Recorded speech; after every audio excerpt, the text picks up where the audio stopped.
Welcome to another Planning Phase Syndicate. Thank you all so much for joining us tonight.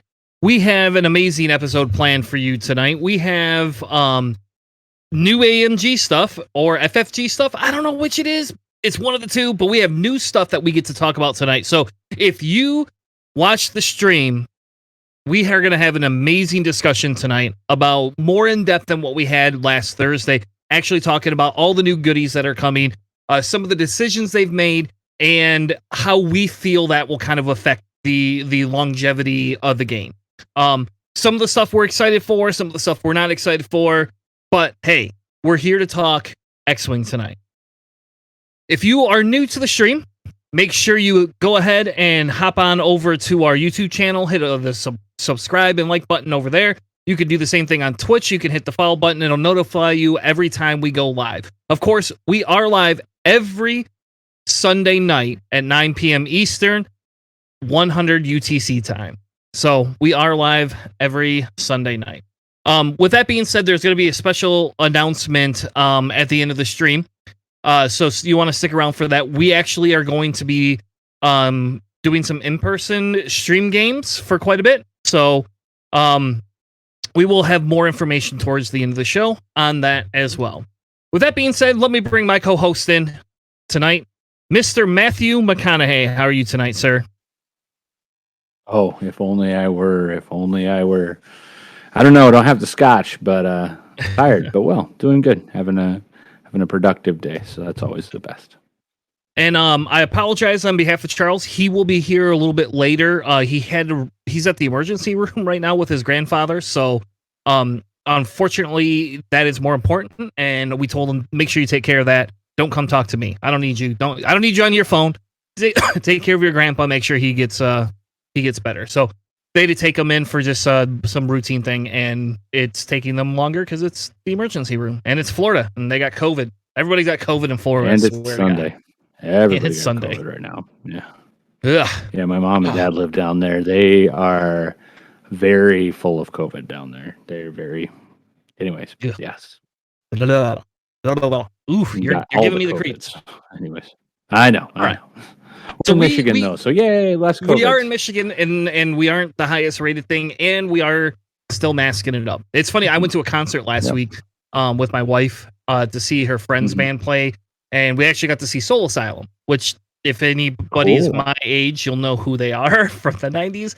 But it was kind of funny because, like, the concert I went to the week before was this death metal show, and like, I wore my mask. It was packed. This show, there's almost like it was half empty. So like, there wasn't as many people there, and so I didn't feel as uncomfortable in that space as I did the week before.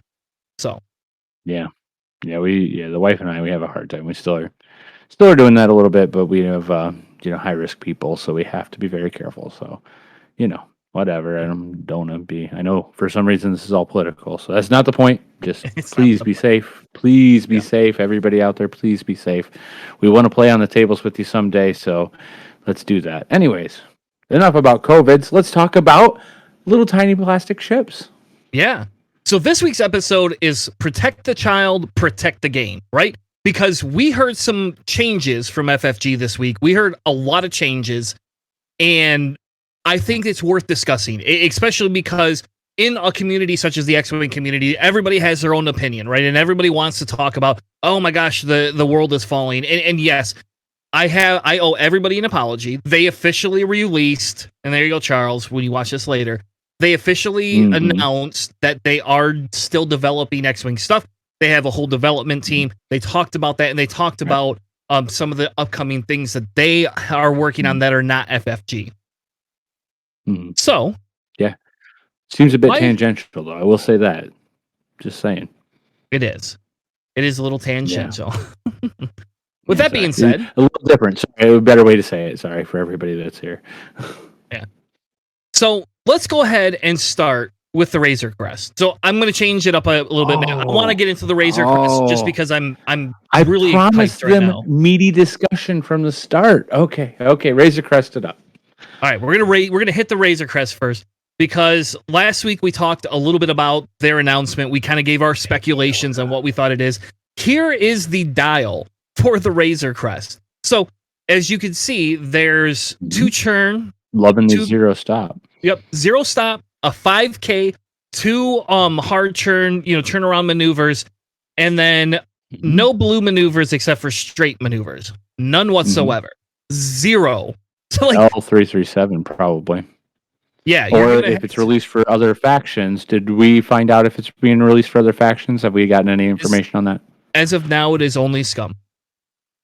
Okay. All right, So- well, L337 then might be a real good tack on for this one. Unfortunately, can't throw Neon on it. I would love to see Neon Nub on there. Yeah. Well, you know what's the funny thing is, the first thing I thought of this ship is I wish you had an Astromech slot, right? But then we all know, Right. Din he R4 Astromech, hates yeah. droids. He hates droids. Right. But that's the first thing I Right, thought yeah, of when I no. saw that dial.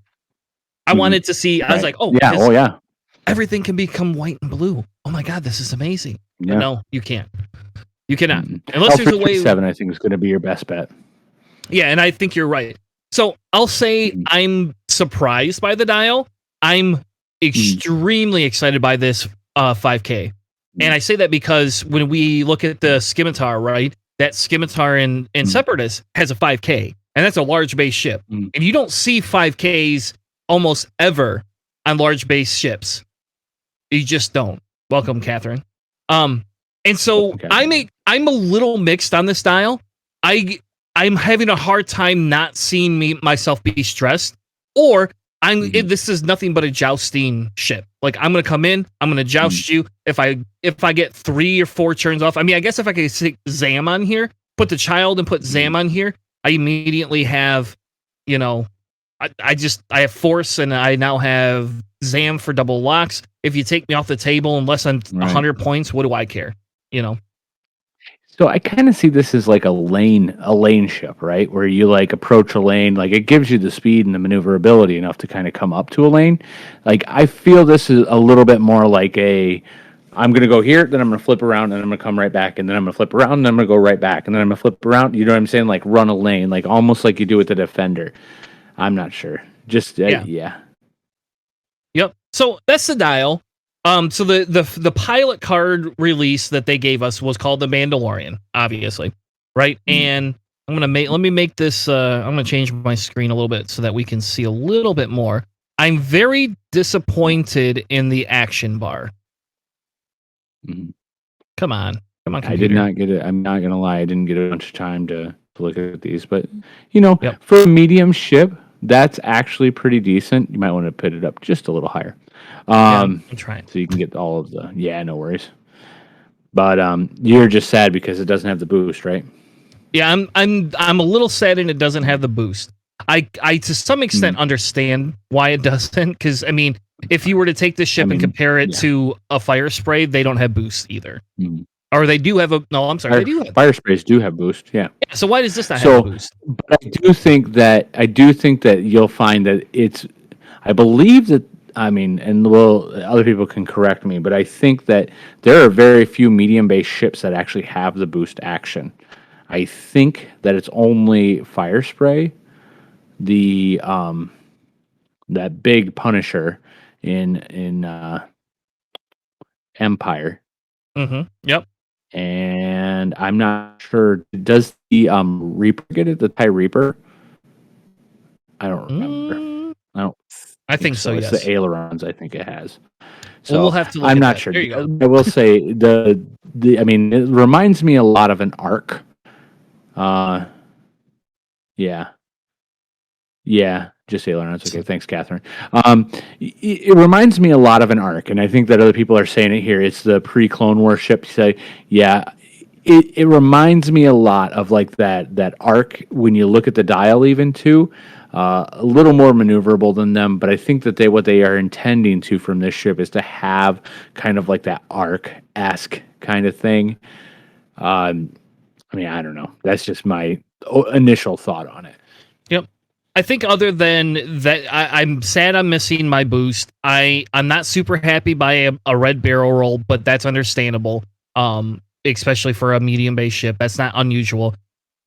I think the health is really good. I like the 2 agility, and I like the fact that I have a 3 gun. And as you were saying, like Jay, like if we talk about the different ships, he has to divert his power somewhere else, right? So like we don't know what he's diverting his power to in the game, but in the show we know what he And it does. gets you twitchy. Yeah, I'm just saying maneuverability wise, more like that of like an arc. Yep. Heavy fighter almost done. Sorry. The subtext for this is while you defend or perform an attack, if you are in the front arc at range 1 to 2 of 2 or more enemy ships, you may change one of your blank results to a focus. So obviously Perceptive Co-Pilot's going to be really good on this ship. You're getting that free focus maybe because it's scum, maybe it has a gunner slot, I don't know. You would then have Han Gunner as an opportunity. And of course you got Zam, right? So you if you can put Zam on this ship, which I'm assuming this ship's going to have crew slots because that's technically I couldn't imagine it not. Yeah. And think about it. This ship feels like it wants you to joust, or it wants you to go in heavy, hit and run away and come back, and hence the weird maneuverability of it, right? So if I'm going to do my 5K, get out of the fire, shoot you, then I'm coming back in, and that's pretty dead on to the to what we get. The next reveal is Grogu. Oh, I mean, I'm sorry, the child. Nobody wants me to say Grogu. Child. And I will say too, real quick. Actually, want to just kind of, if you don't mind, Chris, just a final note here. We're seeing like you were saying too. Yeah, it's a little bit more of a scrapper because it does only for a medium base only have that front arc, which is kind of huge. A lot of medium bases. What do you see in medium bases? Like almost always, you're seeing a 180 arc of some type, either a bow tie or the full 180. It's interesting that it only has that front arc. So definitely in canon, but also does have a little bit of limit. So anyways, I'll show it now. Grogu. No, you're fine. I'm sorry. I agree with you though. I agree with you. It maybe somebody said it in the chat. It could be like an IG ship, right? And I think about it, depending on what the points cost is, that's probably a pretty fair. That's a more fair comparison. Yeah, though I wonder if we're going to get any of those. To what I was saying. Yeah. Are we going to get sensor upgrades? Can I get advanced sensors on the Mandalorian? All right. Anyway, the next card they revealed was the child. And the neat thing is you can have this in Imperial, Rebel, or Scum. So obviously only the pre-factions, but the child will be available. So we're going to skip the first part, and it says we're going to go to the second part. So your force lose the reoccurring icon. After you defend, if you suffer damage during that attack, recover 1 force. So here's the deal. If you're going to get attacked once, you're only getting 1 force back. If you get attacked twice, you can have both your force back. The neat thing about this, right, is that you're going to be able to use this on offense or defense, and you are always going to get force back as long as you take damage. Unfortunately, that forces you to take damage, right? Now, here's the caveat, like Matt. Here, they have Maul. Yep. They have a special condition card that comes along with the child called Merciless Pursuit. Your opponent gets that. Merciless Pursuit then says, after you perform an attack, if the defender is equipped with the child, you may acquire an unlock on the defender. So essentially, to get these 2 force points, if you're going to carry the child, somebody else is going to be able to pursue you, and they get free target locks. Maul is Scum. To answer your question real quick, it's like Jay asked, could this be combined with Maul to take a stress and recover a force? I believe so. Yes. Yeah, I think recover 2 force would be actually what you do. Yes. The difference is you would lose your reoccurring charge for Maul at the end of the round. Maul no longer gets free reoccurring. Right. Yeah. But you would have 3 force on the ship though. Sorry. Anyways, go ahead. Continue with the hunted. Yep.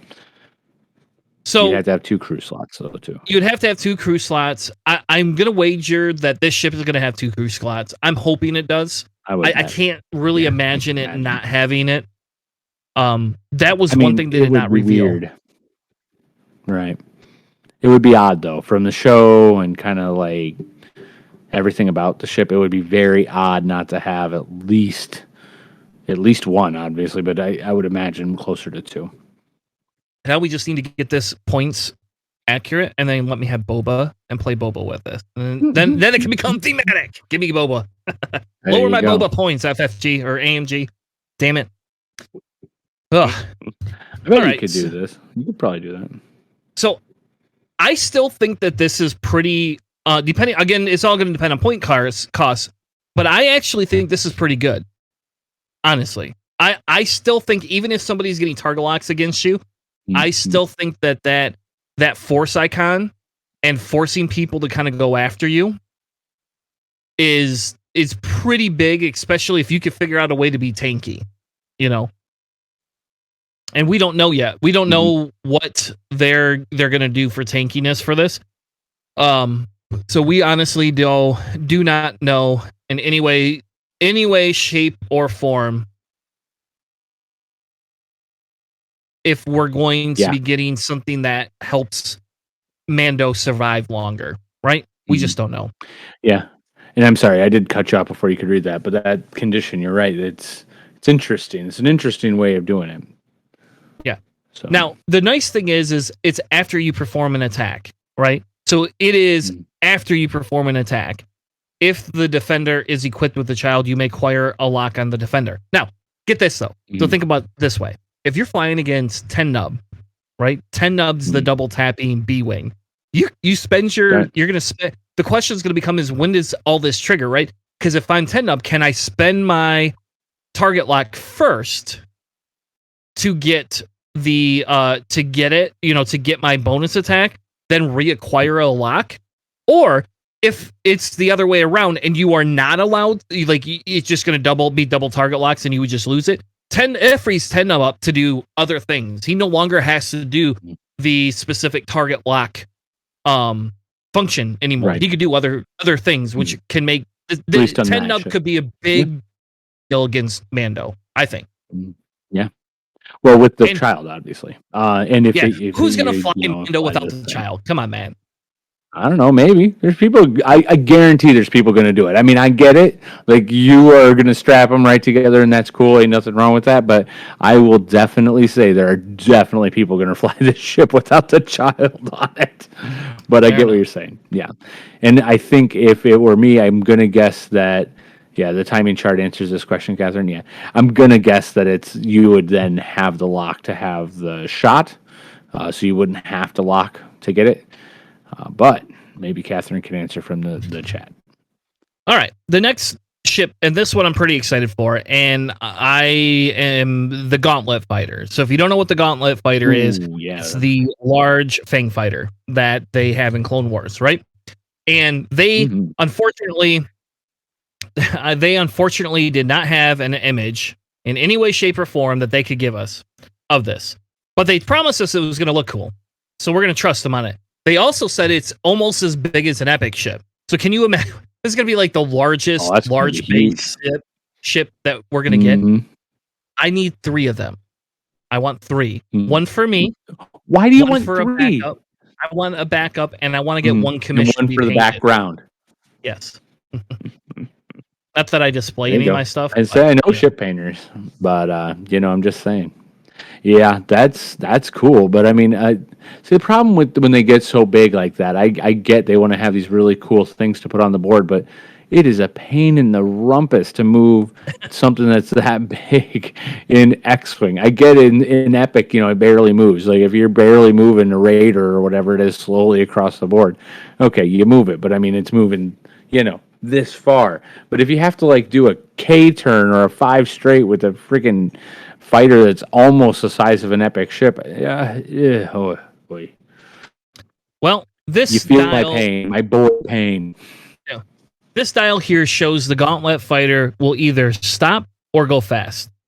Like they don't have their ones are just 2 or 1 banks. That's the only ones they have. They don't have a 1 straight. I think that's weird. But that's whatever. That's how they have it. I do like the 0 stop. Then obviously they have 2 banks and straight blues, 3 banks and straight and a straight 4, and the 3 hards are red, right? So I don't know what's going to come on this ship, but this is the ship that they said is basically multi-faction. So we're going to get to those cards in just a second. That's cool. But this is a multi-faction ship. So this is probably going to be a $50 or $60 damn ship that they have us buy, which is fine, right? That's cool. Well, it'd be neat if it's for all of them. Catherine is actually saying 5 factions, which is awesome. Yes. I haven't had any information on that yet, but hey, a ship that does 5 factions, that's cool, because one buy for 5 factions is pretty cool. Yep. So don't love that, we're knocking 2 of them out, but it's still awesome. All but Resistance and FO, of course. Resistance and FO, obviously. Why would they get anything new? they're getting something new in 2 weeks. I don't want to hear it. I know. Just still salty. That's all it is. It's the smallest factions with the smallest number of ships. But this makes it more. This is very logical, right? Because the Gauntlet Fighter is from Clone Wars. I guess I didn't know Empire could have it, but I guess it kind of makes sense, right? It does technically get used by some Mandalorians that go to the Empire. I'm pretty sure there's going to be more than these 5 pilots, but as you can see here, you can see Galactic Republic. Yeah. This is obviously Scum. This is obviously probably Rebel. I'm pretty sure that's Rebel. This one's Empire, and then this one's Separatist, which we could look at the Separatist one in a second. And both the 4 I4s are Bo-Katan, right? Both of them are. And we'll go back up to the Separatist one in a second. And as you can see, this is a generic, and generic with a little, I'm guessing, a pip. I'm guessing this one has a pip in Rebel. So, I don't know. We'll see. But based on this subtext, I'm guessing these are generic. These 3 are generics. But I would wager we're going to get a lot of pilots, and we're going to get a lot of different upgrades with this that we probably haven't seen before. Would be my guess. Yeah. Hint. Yeah. It's interesting that they are. Yeah, I'm agreeing with chat too. A lot of chat saying, there's likely to be other pilots. I think that there's going to be other pilots too. I think you're going to have a named, and I think we're at least going to see 1 generic, and I think 1 named for each pilot. I'm not going to say that there's going to be tons, but I think we're probably going to see at least that. Yep. And the big thing here is this is Bo-Katan, right? And so her thing says, after you fully execute a maneuver, you may gain 1 deplete token to choose an object in your front arc at range 1 to 2. If you do, another friendly ship may perform a target lock action to lock that object. So it has to be range 1 to 2 of you. You have to take a deplete, which doesn't seem super good, but I mean, I guess if you're at range 1, it's still okay. And then it's going to allow you to officially utilize that to help other ships as kind of like a pseudo coordinate, right? Yeah, seems good. So that seems pretty good. I like that. I like it. Again, their action bar is extremely bland. You get it's a red coordinate. I'm not seeing why do we have a red coordinate? Yeah. Well, I mean, presumably it's going to have the ability to take and I can't remember it, but basically turn that white. Tactical officer or something like that. Tactical officer, whatever it is. But either way, whatever. The one that makes the coordinate white. Probably going to have crew slots. Likely going to be almost an instant strap-on, depending on which way you're going to use this ship. For both Catan, I would assume that's a good thing, because you could then give a lock and you could give a focus using a coordinate. So... yeah, and they did confirm at least 2 crew slots. Okay. Catherine is saying so. I'm excited by that. Yeah, that sounds awesome. Yeah, that's exciting. And the commandos are going to go on it. Yeah, and we haven't even got to the damn commandos. We haven't even got to them. They're the next ones. But we're getting there. We're getting there, guys. So they did not give me. They did not give, or not me. They didn't give anybody a picture, but they officially confirmed Maul is going to be a pilot. So that would be cool in the Gauntlet Fighter. I'm excited. So is he Scum then, or would he be Separatist? What do they have him? Do you know? They didn't say. I'm wagering Separatist, so I would wager Separatist, probably not Scum. What are we thinking, chat? Scum, Separatist? Anyways, yeah, that would be cool. Maul in one of those. So obviously, probably 3 Force, right? It's at least 2, if not 3. Yes. I don't know. Right. I don't know. Yeah, we don't know what the ability is going to be. I am extremely excited to see. I'm very excited to see Maul come into play. So anyway, back to Bo-Katan for a quick hot second. Before a friendly ship at range 0 to 2 activates, you may spend 1 energy. If you do, that ship may gain 1 strain token to remove 1 non-stress red or orange token. That's cool. Yep. So if you have right, this is a separatist one. Yep. Yes. That's a pretty good ability, especially if you're looking at like reloads. Reloads is huge on that. But it's before you activate, though. So you're going to gain your but okay. You wouldn't gain your disarm token after that. But it would help you if you had strain or deplete or other things like that. Well, is it before this ship activates or before a friendly ship? Before activation phase. It says before a friendly ship. Before the friendly ship. I get you. Gotcha. Now I get you. Yeah. All right. So yep. I think that's cool. I think that this is big. Personally, I think this is pretty good, and she's probably going to cost a lot more in Separatists than she's going to cost in Scum. What is it? Does it say non-stress tokens? Is that what it says? Yes, non-stress red or orange tokens. So you're right. You know what? Blocks, you could get rid of a disarm token, can't you? Well, if it has one traveling over, which isn't normally going to happen, not because you lose the disarm at the beginning of during system phase. Except for Tri-Fighters. Tri-Fighters are the only ones that have the slam action. So okay, so there we go. Everybody, there. Now you know what it can do. Now we got to go figure out what's going to be the best Separatist ship for my Gauntlet Fighter. All right. Apparently, you're going to strap a Tri-Fighter in with it. Maybe 3. How about 3? I'll take 3 of them. Yeah, that'd be fun. I like Catherine is confirming that Scum for Maul. That would be cool. Yeah, can confirm. I would not mind another Scum ship with actual force. That would be amazing. Yeah, yeah, where you don't have to strap a crew almost none, or a gunner. I mean, yeah, just a Saj. Basically, you're a Saj. Yeah, that's it. It's the only, commandos, commandos. So it is a commandos then. Okay, it's been a long All right. You're in dad joke jail. No more dad jokes for you. Perfect. So this is pretty cool. This is a new remote. Now, I'm going to read it and then I'm going to tell you why I'm a little excited by this and what I hope comes out of this. So this says after an enemy ship overlaps you, it gains a strain token. Okay, cool. At activation phase, at the start of the phase, you may relocate forward using the one hard either left or right or 2 straight template. Engagement phase, you cannot attack if there are ships at range 0. To perform an attack, you must spend 1 energy. While you perform an attack, you may change 1 eyeball to a hit, right? And you're basically a 1 to 2 charge. Now, these commandos, as long as nobody shoots at them, if you got Jabba the Hutt, these things, you just keep adding those. You just keep adding your energy charges back to it. But no, I don't think so. It's crew, right?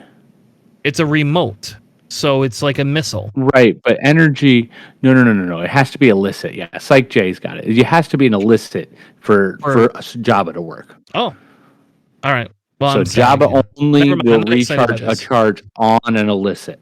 But either way, I mean, I would still be excited. They're still badass. But yeah, you cannot get away from it like that. Yeah, it is. It's only illicit. So but the nice thing is they're free strain clouds. These things become strain clouds no matter what, right? So you can move them around the board. As strain clouds, and if they're shooting at them, it just frees you up. So it's not like a probe droid. When I shoot my probe droids and they're way out there, and you're like, sucks to be you, Chris. I'm going to shoot at these because I can't hit you anywhere. Like it's just you go after them. People don't think about it either. Like they'll just leave the probe droid sitting out. But like if you could attack a probe droid, you might as well kill it before it could do too many locks for you. Yeah, Yeah. There might be other things. Catherine's like she's saying there's likely 5 different factions for these, and I would have to agree that there's likely 5 different factions for these too, Chris. I mean, what are your thoughts on that? I think there's probably one for each ship, right? Yeah, I would guess there's one for everyone. And because my question became is, can a ship spend a token to help the probe droids or Discord missiles if they get attacked to save themselves, right? You know, like, so if you think about it, can anybody help save the Mandalorians? You know, like, if I I'm get not this sure. in Separatists because they're remote, can I spin a calculate to help them? I don't know. You know, is Hera I mean, it gonna has be to able to have give her remote focus to them? calculations. Yeah, that would be the one. Hera's the one that I'm curious about. Is Hera, but I don't know if remotes can have tokens. That's the Yeah, question. I don't think they know. I know can. they can have locks. I mean, you can lock them. I know that. But that's the question: is can they get their own tokens, right? And can you, if you're Hera, Right. can you share a token with them? Like, so hopefully Yeah. they define the rules for these. I would like to actually, dude, what would be really awesome if AMG in the next like couple of months release the rules for these. I don't need things, anything else. Just give me the rules so I know how they're going to interact, because I would really like to see these. What's really exciting here, let me tell you what's really exciting, Matt, is I hope I get little Mandos, like little Mandos to go on top of the cardboard so I don't get a piece of cardboard. I want to see like a little guy that attaches to my cardboard. You don't got to paint them, AMG. I don't need them painted. Just send me gray ones. I don't care. But I want little Mandos to sit on top of my remote. Little tabs. Oh yeah, Catherine's nailed it. Legos. Yes, Catherine. Legos indeed. We'll start making them. We'll be rich. Rich, I say. No, I'm just joking. But it does sound like fun. That would be cool. That would be amazing, right? I would do that. And you're right. 3D printing, Twitchy. That's exactly what I was thinking too. We could do all those things if they aren't going to do them. If they're going to do them, I don't want to take money out of their pocket. But if they're not going to do them, this is like huge opportunity. This is like Etsy shit right here. You know? Well, I mean, you can. I mean, I got a laser cutter. We can cut out some the placards the right size, and I know where super glue is, and we can just super glue some little Lego stuff. Made them. Oh, I don't think. Yep, I'm with it, Catherine. I don't think that it's going to come out from AMG, but we can make our own, Chris. That'll be a weekend project for us. That'll be fun. All right, we're going to do that. So as soon as we find out whether they're going to or not, we are 100% going to make that. The other thing I wanted to note is just because this is a double crew slot, is what they said, and you see here this says A. I'm assuming there's going to be a B, right? You know, which means whenever these get launched, I'm wondering if you launch both of them at the same time, or if they're going to be individually launched. It's like sensor buoys, right? So they have blue and red. So it's going to be just like those, but this is A and B, would be my guess. That way you can track them with cards, because they're going to have this is their card, right? So when you launch them, you can launch probably one turn, one on the next turn. They're persistent, right? So I'm sure that's what it is.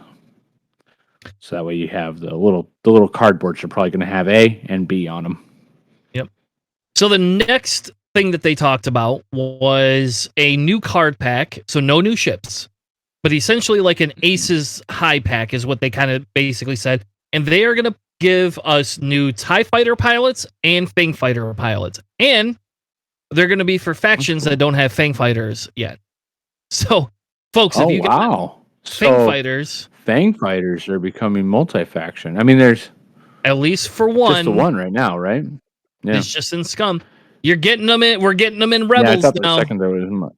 I was going to say, thought for a second there might be a Rebel one, but then I was like, of course there's not. But then, yeah. No. But I was just thinking of some of those. There's going to be one, huh? That will be cool.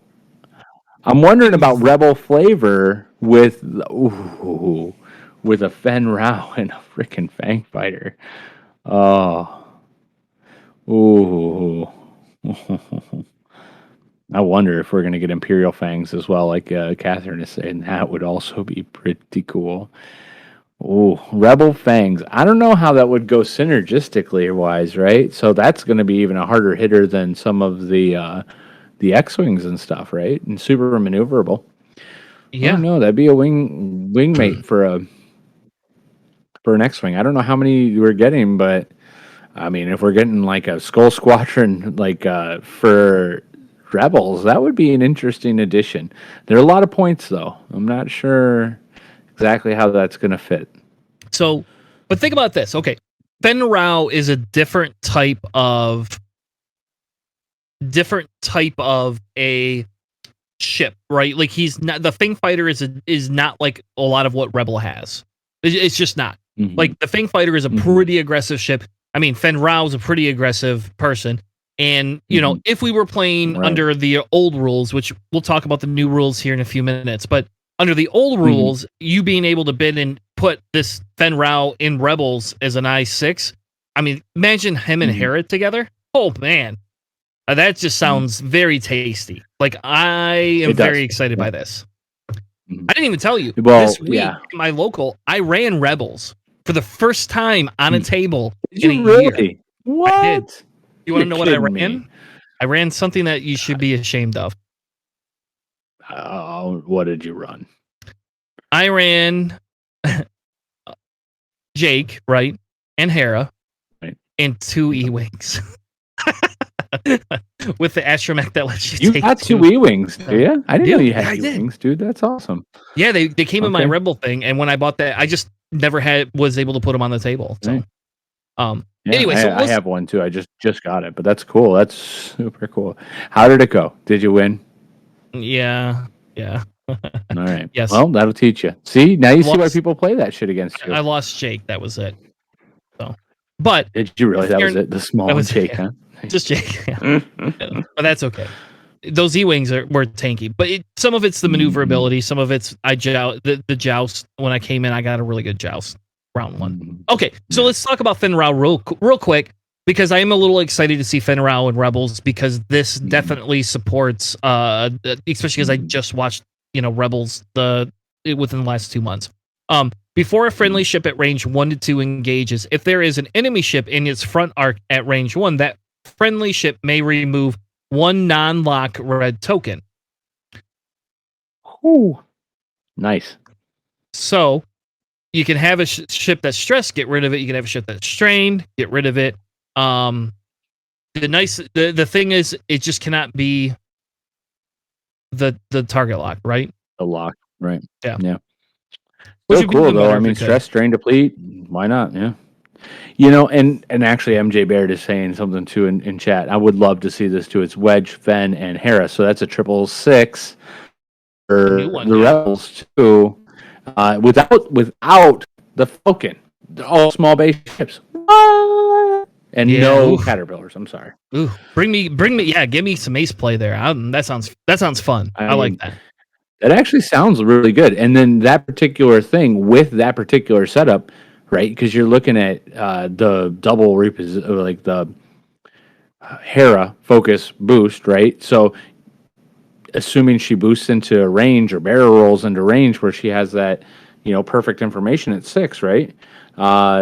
She could possibly remove that stress. In which case, she goes into the next round with a full dial, which is amazing. So, very, very cool. Can confirm it'll be awesome. Yep. You do lose that aggressive Fen Rao attack, but it's probably because he's older. He's fighting for the Rebels now. They are like, hey, you can't be so aggressive, man. You just can't do that. Still has the Concordia, though, so I don't care.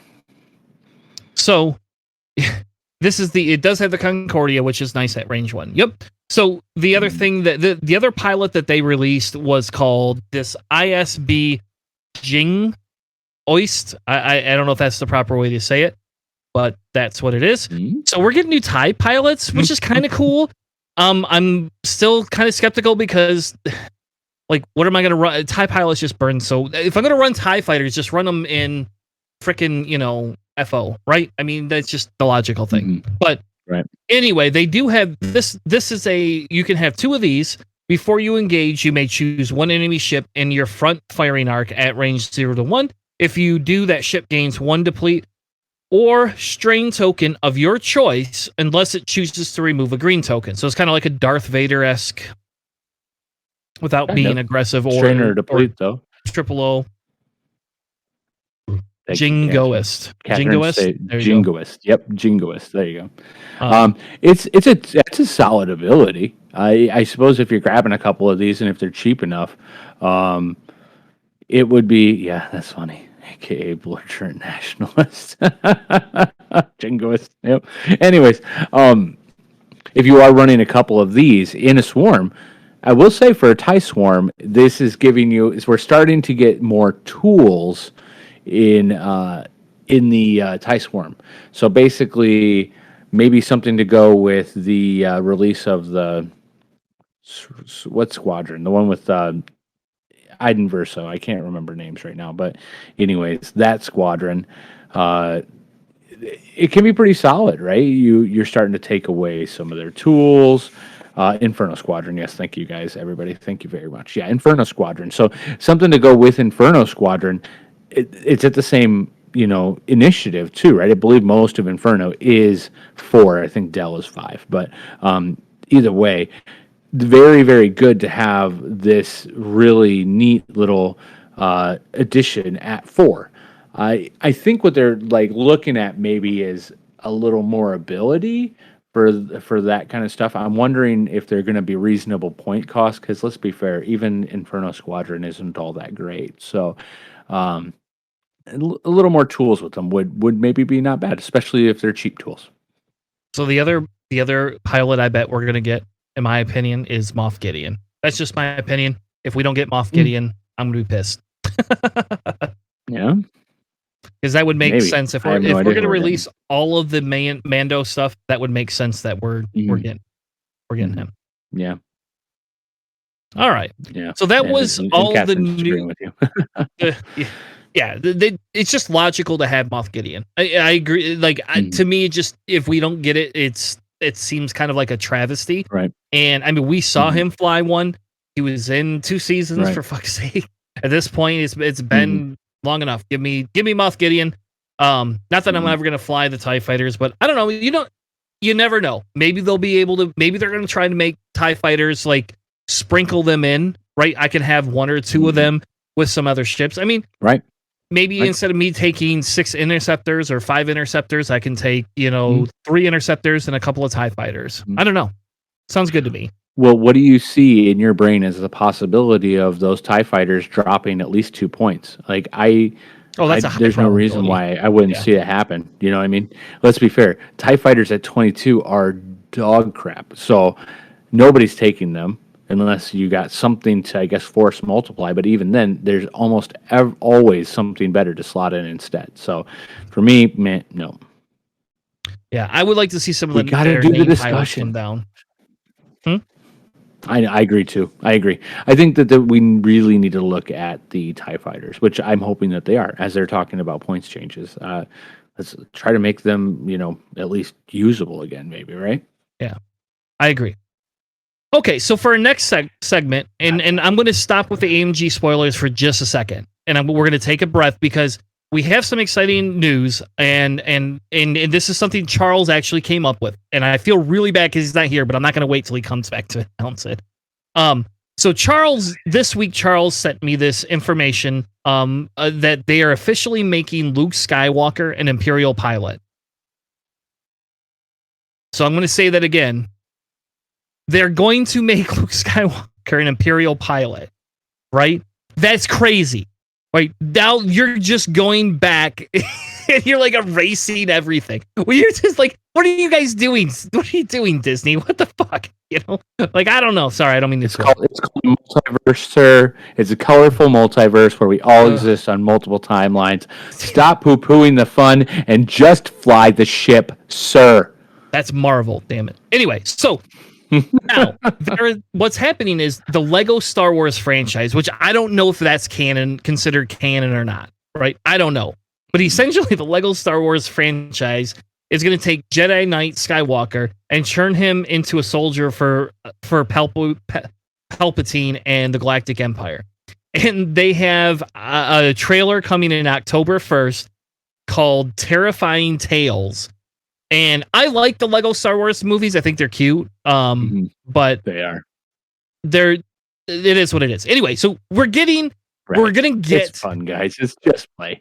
Luke Skywalker to fight for the Empire. Now, there's a whole bunch of stuff. I'm not gonna go through this whole article. What they're basically saying is this is like a monkey's paw scenario, right? And Luke goes back and essentially becomes part of the dark side, right? So Charles said, "Hey, what would your pilot design be? What would your pilot design be? Think about it. If you could take Luke and put him in Empire, which now we know it's a wannabe feasible thing, what would what would your pilot and ship be, right? And so what we did is we took a poll amongst just us, and you guys can be thinking about it. And if you want to post them in the chat, we are going to commission. I am already in talks with somebody to commission a alt art card for the different pilot and abilities. I already have that on the table. Awesome. It's going to be something that we're going to be able to start giving away to people who watch our stream. We are a newer stream, so my revenue cap is not the same as GSP's. Very small. I have somebody that has essentially I have somebody that's volunteered to do the artwork, help me put it together so it looks professional and doesn't take away from anything the three of us do already for the show, and will allow us to continue doing everything we do, but they're going to help design these cards. The difference is we are going to kind of talk about what do we think Luke will do. So I'm going to give Matt first privilege of the conversation. Matt, what if you put Luke inside of a Empire ship? A, what would the ship be? And B, what would his pilot ability be? Yeah. So I've been very blessed that I had a little bit of time to think this one out. And Psych J, you're a jerk because you just grabbed it. But anyways, TIE Advanced X1 is what I came up with. All right. For two reasons, actually. One, I think it's a great platform, and I think it is probably the closest thing to an X-Wing that the Empire really has, which is a heavy fighter. And it's a kind of like a pseudo-heavy fighter, but still it's a heavy fighter. To me, I think one, and again, just like nailed it, it is exactly what I'm thinking too, is think about running a pair of aces, Vader, Luke. I'm just saying. Pair of aces, Vader, Luke, both in X1s. The thought of it is making my X-Wing joy expand in my heart. So to me, that would be super fun. How many force? It have to be 2. Yep, it's going to be 2. Well, now we always say that the dark side is stronger, right? So, but it isn't. 4. Obviously separate but equal. But I don't know. Not Hold 4. On. Not 4. Hold on. Let's talk through this just for a second, because you got me going. Think about it. If you, buddy. 2 or 3, buddy. Okay, but hold on. Vader has 3 force, right? In the X1. Luke, this is Luke going back. What if Luke retained all of his light side knowledge and went back in time and then was more powerful than his father? Just saying. Would you have to give him 4 force then? I mean, I don't know. I think that it would be a horrible precedent. So, I mean, I see it 2. Just mastery at 3, right? So there's nobody that has more than 3 anyway. So, I mean, just 2 or 3. I would assume it's. I mean, it depends. I could see a story for each one. And okay, and now my ability. I thought about this. And I think this is the best one for Luke, like kind of fitting in the whole Luke thing, is I think that he should get free evade. Basically, he may use 1 force to change any die to an evade, right? So he basically gets the blank to evade, the focus to evade, whatever it is. You're looking at probably one of the most defensible ships with 3 defense die in the game, just with that. Because if he grabs a focus, he gets his force, you're probably looking at least 2 evades each time, which I think is very synergistic with his gets a force back every time he's attacked on the light side. You know what I mean? So if he is a rebel. So that's my card. You guys' mileage may vary, but I think that would be the one I would want. All right. So Charles, I got to hear it, Chris. What do you want? Oh, Charles. Well, hold on. Okay. We're gonna do Charles first. Charles is easy. Charles thinks he should be in an interceptor. He says that he would put him in an interceptor, and he believes that he would give him essentially when you get shot or when you shoot, you get to regain force, right? So when you would make an attack that would hit, you would get your force back. So it encourages you to spend your force on attack and take evade tokens, just like you said, and get free force back. Yeah, that's good too. I would almost caveat that by doing the same thing with Vader and saying then you can't use your force on defense, but all of these are just going to be broken. It doesn't matter what we do. Now, I didn't say you're talking about points anyway. So yeah, this is going to be 150 point Luke. Yeah, I will say too. Catherine here is saying in chat a TIE fighter because anything else sounds like cancer. Presumably, what the scenario would be like letting him in the academy. They're just your basic TIE, exactly, because everything else is just going to be crazy. Yeah, no, I agree. I would love to see it just because I'd love to see the 2-ship build. But you're right. He's got to be a bunch of points, especially some of these. And a TIE intercept with the Force. Oh. So mine is also a TIE interceptor, and I believe he should have 3 Force. No questions asked. Now, here's where I believe his ability should be different than kind of what he does, and I believe he should have a dual ability. You get to pick one or the other, not both. One or the other. I believe that for the first ability, you could spend 1 force at the beginning of the system phase and you may perform 1 action. If you do, the remaining force can only be spent on attack. So if you pre-position yourself with your force, the rest of the force on the attack cannot be spent on defense. It can only be spent on offense. Here's the second ability. And this one's going to drive everybody nuts. Everybody's going to hate this. But if we don't have bids, you don't have to worry about positioning anymore. Now, the second ability, which is the either or, right? He could spend 2 force at the beginning of the engagement phase to perform 1 action he has not already done. If you do, the remaining force can only be spent on defense. So I got 3 force. I fly up there. I haven't done a barrel roll. I spend 2 force, do a barrel roll. No longer can I spend my force on defense. So the idea is to give the player the option to do one of the two. Personally, if it were me, I would agree with that. I also believe the subtext that should be there as well is that he can have access to both light and dark side upgrades. Upgrades.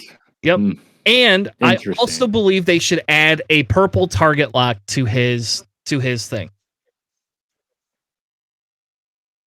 All right. Well, so basically an interceptor with target locks. That's interesting. With purple target locks. All right, I'm gonna say it now. Not to poo-poo. That's a lot of writing, bro. That's a lot of writing. You're right. It is. It is a lot of writing. That will be the most confusing card in the thing. And then trying to remember, well, which one did you do with your force this turn, or was it last turn that you did the 2 force for the? I don't know. I mean, you're right. It's a cool idea though. Probably too confusing. Now, so here's the deal. What we're more confusing than Zam. It's not more confusing than Zam. Zam is really confusing. Everybody hated Zam when Zam came out, but now everybody likes Zam. It'll have to be one of those fold open cards so you can put the whole thing on there. So I mean, not more confusing, it's just more words. Okay, but if you put just those 2 abilities, they would fit in there. If you and the target lock. If you didn't put the light or dark side things on there, you could still fit all that. You could take the lighter dark side thing. That could be like just a setup thing where you wouldn't even need an actual like part of the card. It doesn't have to say it on the card. It could just be, Yes, I think the other thing that, and again, I'm open to discussions. Right, if this ever became a reality, I think the discussion of how many force he should have, right? How many force he should spend for the ability. I think that's open to discussion. You're right. Me telling you he should have 3 force. You spend 2 on defense. I mean, if I take an evade, spend 2, I get another force for defense. If I can't regen those force, though, it doesn't matter as much, right? It's not the same. I also thought, what if we could create like a card to go with it that is a force modification slot, like a dual slot card. That would be a really cool idea too, to kind of try to say, hey, I'm going to give you something to make you a little bit more durable, but I'm going to have a downside to it, and maybe something that maybe it's like a requirement that says, you could have your 3 force or 2 force. You get this training card. If you complete this card, like kind of like we have with Agent Terex, you flip it and you get the 3rd force. I don't know. Again, I'm just talking, how can we have fun type thing? We are going to create one of these cards. So here's the deal.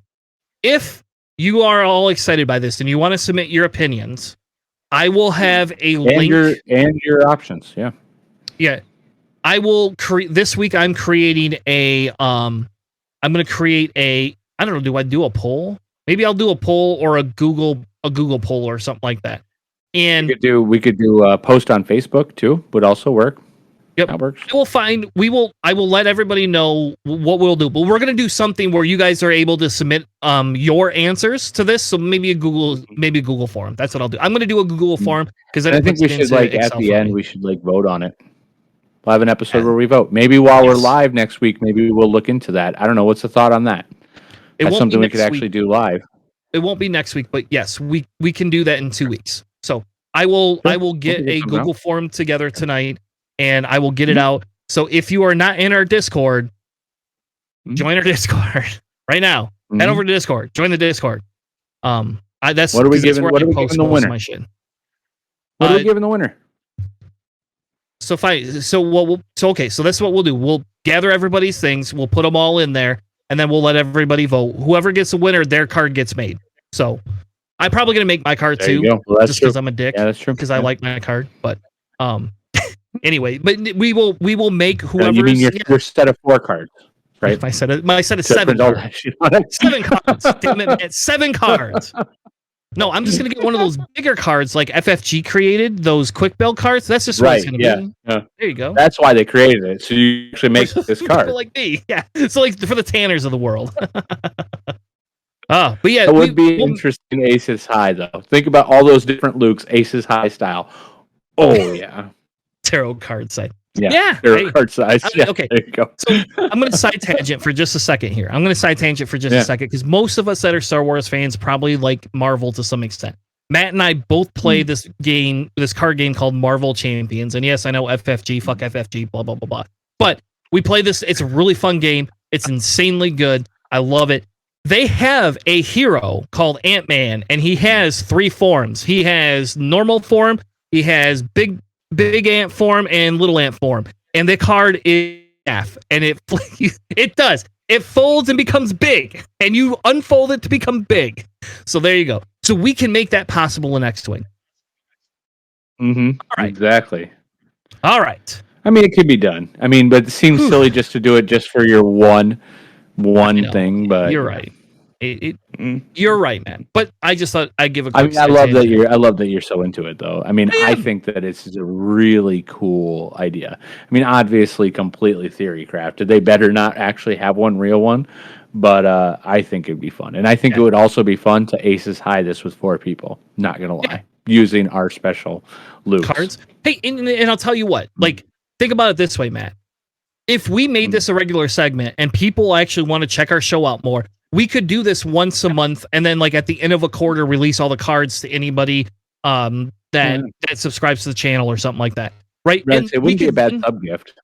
Just saying. Yeah. And we could actually hold a tournament where you can use the pre-created cards. Sure. Cool. We will have to run these through Dion first, though. Just so you know. Yeah. Dion has to give his sign off. Happened? Just to make sure that we don't break a rule. What's going on? There's no make rules. Sure Dion looks it's all just fake and made up. Who would have to?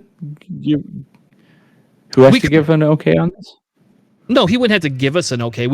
I'd use him to make sure we don't have 2 broken cards, because I'm pretty sure that we could create a TTT mod or TTS mod that brings these cards in.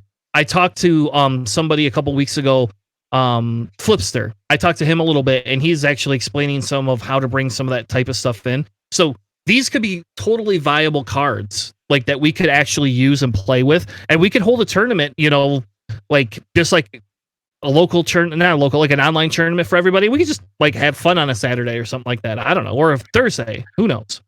Well, and in person, you can always use a straight up just an actual postcard, right? Postcard with the ship, and you're not going to change the amount of things. So you just do wherever you call it, you just do a stand-in. But yeah, sounds interesting. I love these thoughts, and I love this thought. So I'm hoping everybody else is as excited as me. I actually really enjoyed thinking of my ship and ability. So yes, I'll tell you, we all know mine's the best, even though it doesn't take 7 cards to write out.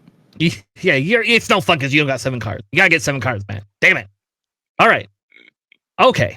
Now we're gonna go on to probably the more controversial things. And I am sad Charles is not here, but Charles and I talked a little bit. I mean, we had the stream on Thursday. If you want to check it out, it's still up on Twitch. Otherwise, if you watch the second high stakes, is that what it's called? I don't remember what the damn thing's called now. Whatever the hunting season, sorry.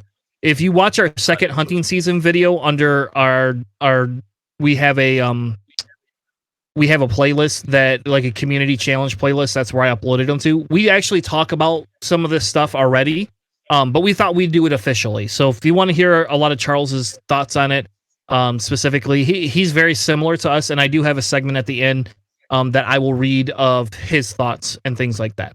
But with that being said, the first thing I want to talk about is Worlds. They talked about Worlds. We are not getting a Worlds next year. We're not getting a Worlds this year. We possibly could get one next year, but the probability is so low it's not even funny. Essentially, they basically said that unless COVID got super great all of a sudden, that as of right now, they cannot plan it because it's a Worlds event and they don't want other people to be in danger. So fine, I'll honor that. I can accept that. I agree with them on that. Only a little bit, because I really want to be back in person with lots of people again. Who doesn't want to be in person? But at the same time, I mean, regardless, I mean, if anybody ends up getting hurt, it's just not worth it in the end. Yeah, I can understand that. So we'll see what they do. I almost wish they would let us have an online Worlds then, right? I mean, the XCC thing like demonstrated we can do this.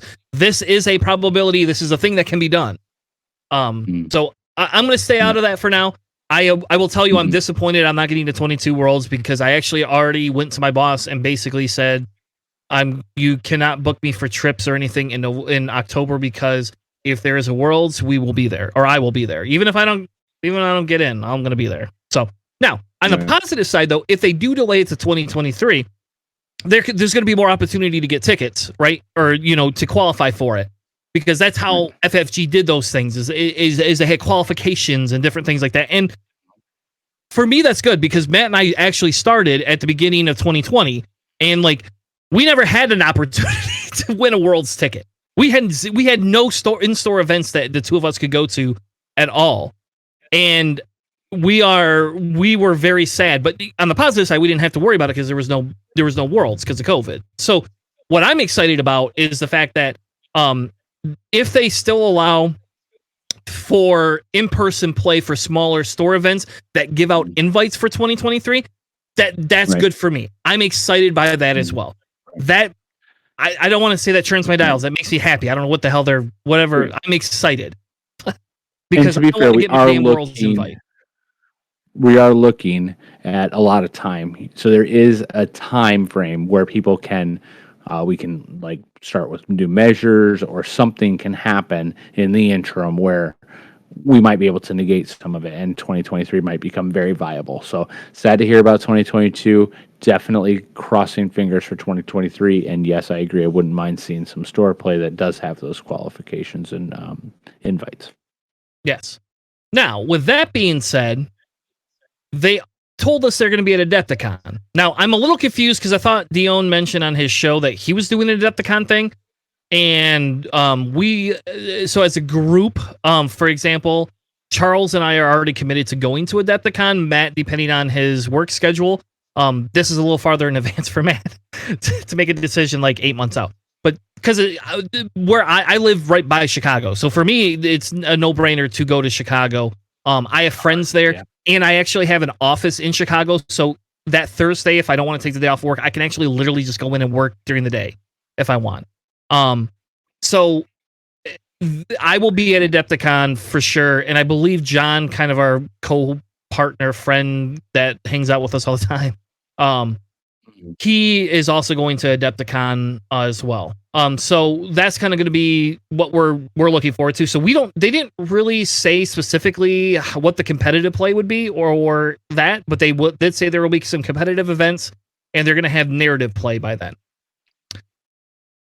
So we're going to put a pin in the narrative play for just 30 seconds because I want to come back to that. I'm tentative in my feelings towards what they're doing for competitive play, because again, I know how Dion runs an event.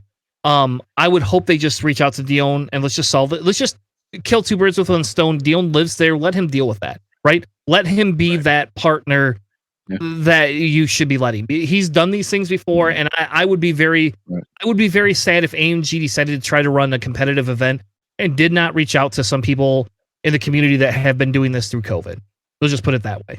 Right. So I don't know how you... Well, and he's already pre-built, basically, if you will, right? So he has a community. We have everything set up. He has the entire platform. So really, it's a pretty easy tap out, right? You can always just be like, hey, we need this. What was your suggestion? And you'd be surprised. You'd probably have a bunch of different things where we could just easily figure something out. So hopefully they try that. Yeah. Now, they did say in 2020 there are going to be some store kits. They made that official, so we are getting store kits. 22 kids. And they did say that there's a possibility we'll be able to use these to play online together. I don't know what they're referring to. I don't know if they're going to acknowledge CTS finally. I have no idea. I have no idea what they're going to do. I mean, I don't know if they can, right? Isn't that always the concern? Like, it's the mouse, right? Kind of, yes. And I don't know. But if you watch their stream, for example, you can definitely tell there's a difference in AMG and FFG. Like, if you watch the difference between it, and maybe they're really good actors and they're able to script out their mistakes, like where they say something that has not been approved to say, but they say a lot of it seems like they say more things that they never got permission to say, and then they're just like, oh well, it's out there now, folks, there you go. Which, that's good for me. I like that. I think that's great. You know, I like those type of people, right? Give me a little bit more than you're allowed to give me. You challenge that authority.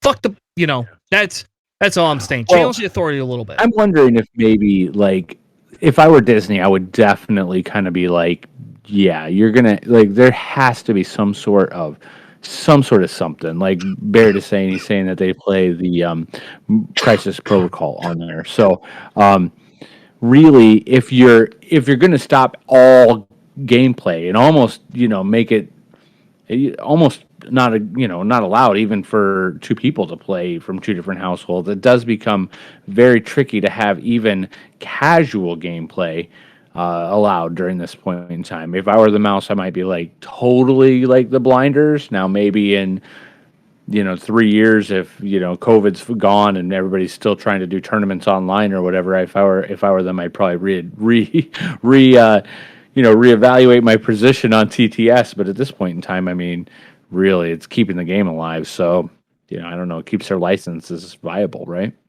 Yeah. And if, in fairness, if AMG is allowing MCP to be played, they're probably going to allow X-Wing too.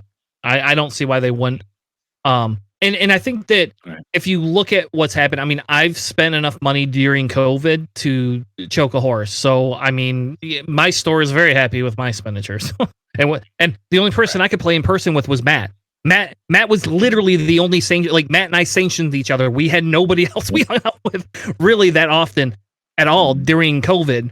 And that was, Matt and I were the only, like, that's how we stayed playing in person. Matt and I did for 8 months. Yeah. We waited through the bad part, but once we got through, what was it, July or August when they started lightening things up? That's when we started playing in person again. Just the two of us at our house. We were literally doing, before TTS, we were doing like a camera setup. So we were using just cameras. We were just playing on separate things and just using things. Yeah, Navi's agreed too. If we haven't played COVID, because of COVID, if we haven't been able to actually play this game for 2 years, because it wasn't allowed to play, yeah, it would have just died. There wouldn't have been a game to continue. Nobody would have bought new miniatures. At this point in time, without TTS, it would totally just not be a thing.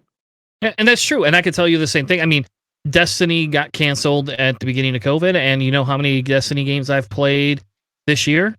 In 2021, I've played 2.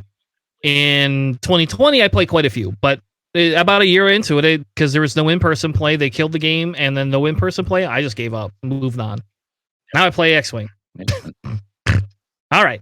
So let's talk about these in-store play kits, right? And this is going to talk about that narrative play a little bit, right? We're talking about something different. They're talking about creating an Aces High kit, which I think FFG created.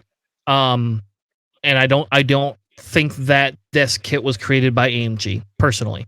So, but we all know what Aces High is. I'm not going to go through what Aces High is, but they are going to create a kit for it for the store.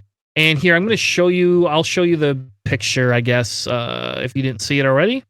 There is essentially they're going to create a quick build style card that you'll be able to play. Now I don't know why we picked Ayla, and I don't know why they seem to not be able to get the guns correct for my attack dice, but they are essentially creating.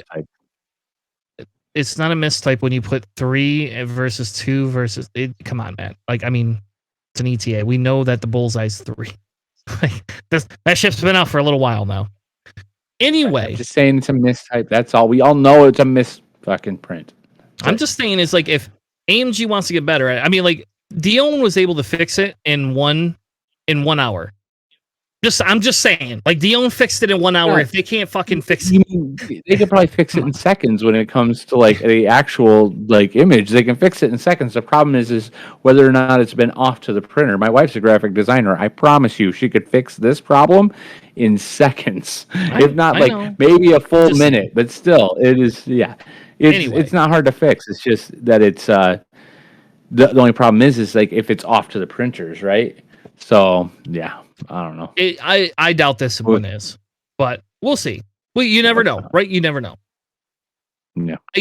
So all this is a quick problem, card. I guess. Huh? Yeah, they're interesting. I like the thoughts of them doing them, and I like that you get to keep the cards. I think that's cool. Yeah, it's a cool little thing, but it is my issue is whether or not it would be. What the size is going to be, right? Because it's basically like a setup. Like you're looking at a card that's probably postcard style, right? So if you have a postcard style card, no offense or anything, but my kit is not set up for anything bigger than a playing card, right? So now it becomes that second bit of do I have to buy new screen protectors for it, and do I have to? You get it. Yep, but it's cool. I like that they're doing Aces High. I like that. Yep. And I'm a little less about. We will probably do an Aces High thing here next month. So I know I said I have an epic. Damn it! I have an epic episode I got to finish, and we'll have an Aces High thing where we actually play Aces High. I find it fun. It's just getting the time together is always been a drag for me. It's a good little format too. Yeah. The second thing that they essentially announced is that they're going to have the droids you're looking for, which they basically said it's like droids kick the can, and essentially you're going to get retrofitted concussion blasters to shoot at them and get them towards your ship so the tractor beams can pull the droids in. AMG did say they created this, so I am kind of excited that they created something. A little bit at least, so that does say they're still supporting the game. I like that. I do like the fact that they are attempting to put something out there that's different. This is Chris being positive. I am not super excited by that specific game. Right around it. And just like I don't know, it doesn't make me super excited. But I will tell you what, if they do have this at a Decticon, I'll play it. I don't care. It costs me $10. Yeah. I'll buy in and I'll play it. I think it'll be a fun experience. Is it something I'm going to put on the table every day? And no.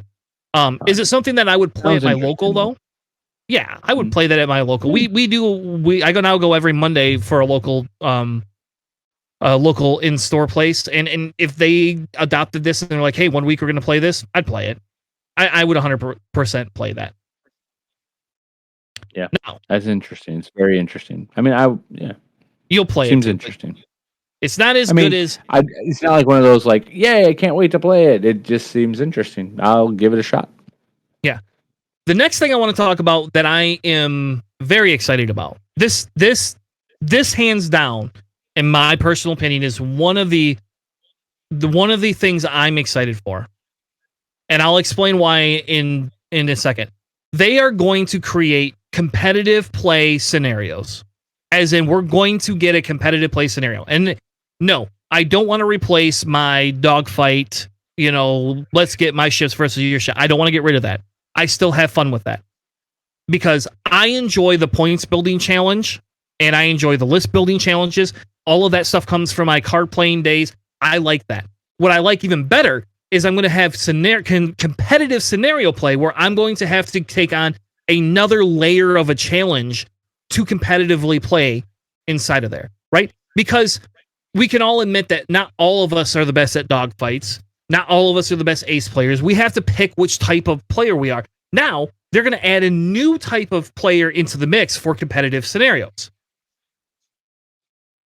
I like this, personally, on a competitive level, hands down. I think this is the most exciting thing they announced to me, other than I was very excited about the Mando ship and unexcited that it's not going to be in anything but Scum.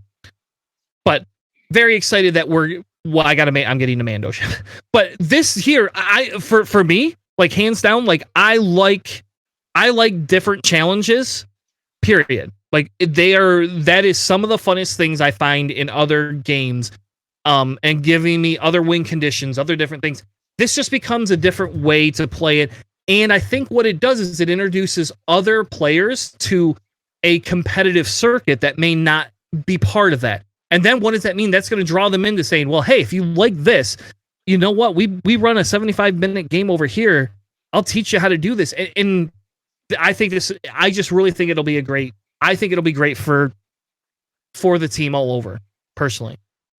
Matt, your thoughts? Interesting. Reminds me a little bit of Armada, because Armada also has scenarios when they play. Yep. I don't know. It's interesting. I don't know. I honestly, I see you're very passionate about it. To me, it's droid ball. Interesting. I don't know. I'll give it a shot. I might absolutely love it. I may hate it terribly. I don't know. Depends on the scenario, I would bet. Yeah, I don't know. It's interesting to add another layer of complexity. Okay. To add more things to do. Okay. Another way to win. Okay. I mean, there are some advantages to it. So I don't see anything wrong with it per se, especially if it's separate entirely, right? If it's just another way to win, like this is the scenario based one. If you happen to be doing scenario based win this prize tree, or if you're doing this other one prize tree, you see what I'm saying? Like, I'm just no reason why you couldn't do more than one. So yeah, more champions I think is better personally. So all right. So the other thing that they admitted that they were doing is they're creating standard squad packs. So this is different, right? They are going to have a pilot with a standard loadout, kind of like what we saw with the ALO one a little bit earlier. The pilots will get different abilities and upgrades all in one card. They did admit the points will be cheaper and that they're going to allow it in standard and competitive play. I don't know how I feel about this one as much because I like list building. So this is not, I don't know. I'll tell you what, if you give me Darth Vader and the X1 with afterburners and fire control systems, and he comes in 5 points cheaper than if I build it myself, I'll take that every day of the week. Go ahead. Give me Kylo Ren with, yeah. I don't know what you would even put on Kylo Ren that would be a standard thing. Yeah, I don't know. What is the tech upgrade? There you go. Give me that as a tech upgrade. Supernatural Kylo. Super. Well, no. I don't want that. That's a Force upgrade. Super Kylo for 5 points cheaper? Sure. Okay. Well, there you go. I would immediately optics. Thank you. I don't know. Optics, yeah, there you go. To me, it seems like it is actually the opposite of taking away options, because you can still run the ship with the add-ons, right? Like, that's not a thing. Like, you can still do that. What this allows you to do, what this opens up to you, is the option to take some of those ships that you wouldn't necessarily, let's say, pretty much exactly how you'd fit out Joy Rekoff, for instance, right? Let's say that's 2 points cheaper, and that's exactly how you would want to fit her out. So, boom, you take that. Or you might be able to get another ship that's normally not fittable, but because you have to maybe go with this like particular standardized setup, you can still pull it and use it for the challenge. It to fit in points wise. I think it actually will add a few options for you. Yep. Um, you may not use everything that's on the ship. It may not be ideal, but if you save a few points, then and you're able to fit something you weren't able to fit before, I don't know. I think it's in addition that might make the list building better, if that makes Don't sense. give me Joy Rock off with delay fuses, AMG. That's stupid as shit. Whoever thought of that and made that mistake, you should have to fucking air Are next they week and opening? Are explain they your mistake. owning that, Chris? Do you know? No, nobody's owned that yet. No, I wish they did. I watched the final thing, the final ceremony or whatever, and nobody owned it. Mhm. Anyway, it's whatever. It is what it Yeah. is. Everybody makes mistakes. I'm gonna give them shit for it because that's what I can do. And like Catherine So is saying too, there is optional too that you could possibly get some loadouts that actually have fittings you would normally be able to put on a ship, which I think would be kind of neat because ooh, maybe there like is a like, Defender, Darth hey, if Vader. you add this, right, and just adding the one, like the only one they're letting you have, right, whatever that may happen to Advanced be, but sensors. that's kind of cool. Give Advanced me sensors, advanced right? sensors Yeah, on Darth Vader Defender. Thank you. yeah, of course. Why wouldn't you? Might as well. I mean, why not? All right. He's not that viable. Anyway, He is, so but yeah. I think so anyway, they're gonna roll these out. And then they're going to have these thing called battle packs where I'm guessing they're going to create some sort of a scenario where you buy it, play these specific That sounded loadouts. cool. And they had something called Battle of Yavin and Siege of Coruscant. And again, when we talk about, so our podcast is not specifically all competitive play type stuff. Like, yes, I'm a competitive player, but that does not mean I don't enjoy all these other things. I will enjoy the Battle of Yavin and I will enjoy Siege of Coruscant. I play Epic, so I like that they're taking on other things because the next thing that they said they're going to do is create a new campaign system, which I'm assuming is going to be like some sort of a legacy style system where you build your ships kind of like that Squadrons game that they had for EA. You didn't get all the ships right away. You had to play through the story. I don't actually have a problem with that. I think that's kind of a cool thing to do. I like campaign Reminds me a little bit systems. of campaign of it really harkens me to Marvel Champions campaign system. Yes. Yep. Which is created by FFG. But still, I agree with you, Matt. I think they were talking about pilots growing. Some will die, some will stay. You're going to have a living campaign, blah, blah, blah. And then you're going to get basically a new pilot that you can use. And so the question is if I build a Darth Vader that's amazing, do I get to use him in competitive play? My guess is no, because that's going to be so hard to control. It wouldn't even be funny. But would it still be fun to play a campaign system? Yeah, like the HOTAC, exactly like that. That is fun. I've played that once. Heroes of Atari Cluster one time, and I know we said we'd do it on the show, and we're going to. It's just I have to teach Matt and Charles how to play. And again, it's a time constraint thing. So once winter comes and we can't go out and do anything, I think my time becomes a lot more free because when it's snowing, I don't leave my house very often. Anyway, so I think the new campaign systems are going to be a fun thing, and I can tell you at least for locally, again, competitively, whatever.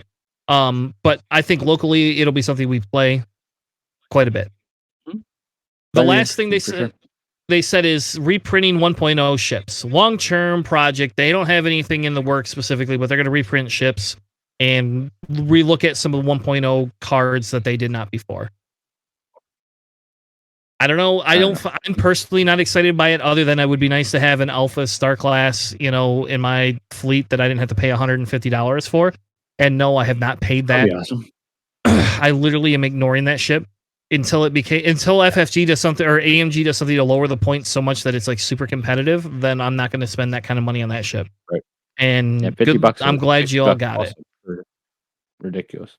Yeah, I've touched one before. I've used it on a table once at Phil's house, but that's about it. It ain't mine. Yeah. Yeah. Oh, well, I mean, yeah, we'll get there. It's good that they reprint things. I always say reprint everything. Let everybody be able to play everything. I hate not being able to get something because they didn't print it, or you got to pay an extra amount of money because you had to get an upgrade kit or blah blah. yeah, just reprint it. Come on, guys. I mean, if you still have the ability to do it, just print them. Okay, if you want to do small batches, that's fine. Do a small batch. If you don't think anybody's going to be interested, fine. Then just do that. Do it order only from your website, whatever. Yep. But And print it so reprinting people can some of play it. these, For Christ's sakes. yeah, reprinting some of these out of print ships, though, what you know what that does? That basically our extended no longer is needed, right? Because things all become into hyperspace and everybody has access to them. Then you can truly have hyperspace, right? Mhm. Yep. So yes, so you're Catherine, you are correct. They have confirmed that they have one more wave of FFG design ships for Q1 2022 wave releases. I don't know what those are. We'll see. I don't. Mm. I just know that if it is the 1.0 stuff that they're redoing and it is an Alpha Mhm. Star class, I'm happy. So that makes me happy. That actually will round out my Empire collection. I have every other damn Empire ship except for that one. Every ship But we are ever starting to created see, except for that one. kind of more things come out with the Gauntlet Fighter and stuff like that. So my guess is there may be another release it's possible we even see a new ship. Who knows? Yep. So points update, they essentially are pushing it off till the end of the month. They did say, Plumber did say that they are doing a very, very aggressive overhaul of the point system. We don't know what that means other than I'm guessing that they are not just doing points, right, for hyperspace, kind of like what FFG did to change the meta up.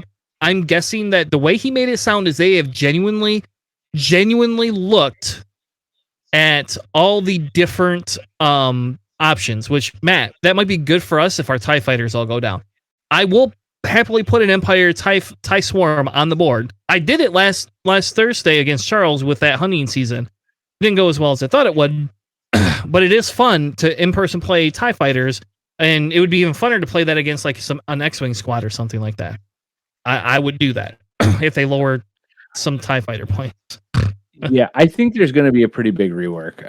I'm curious about the size of the rework on this. I'm not going to lie. It is going to be interesting. Nabi makes a very good point.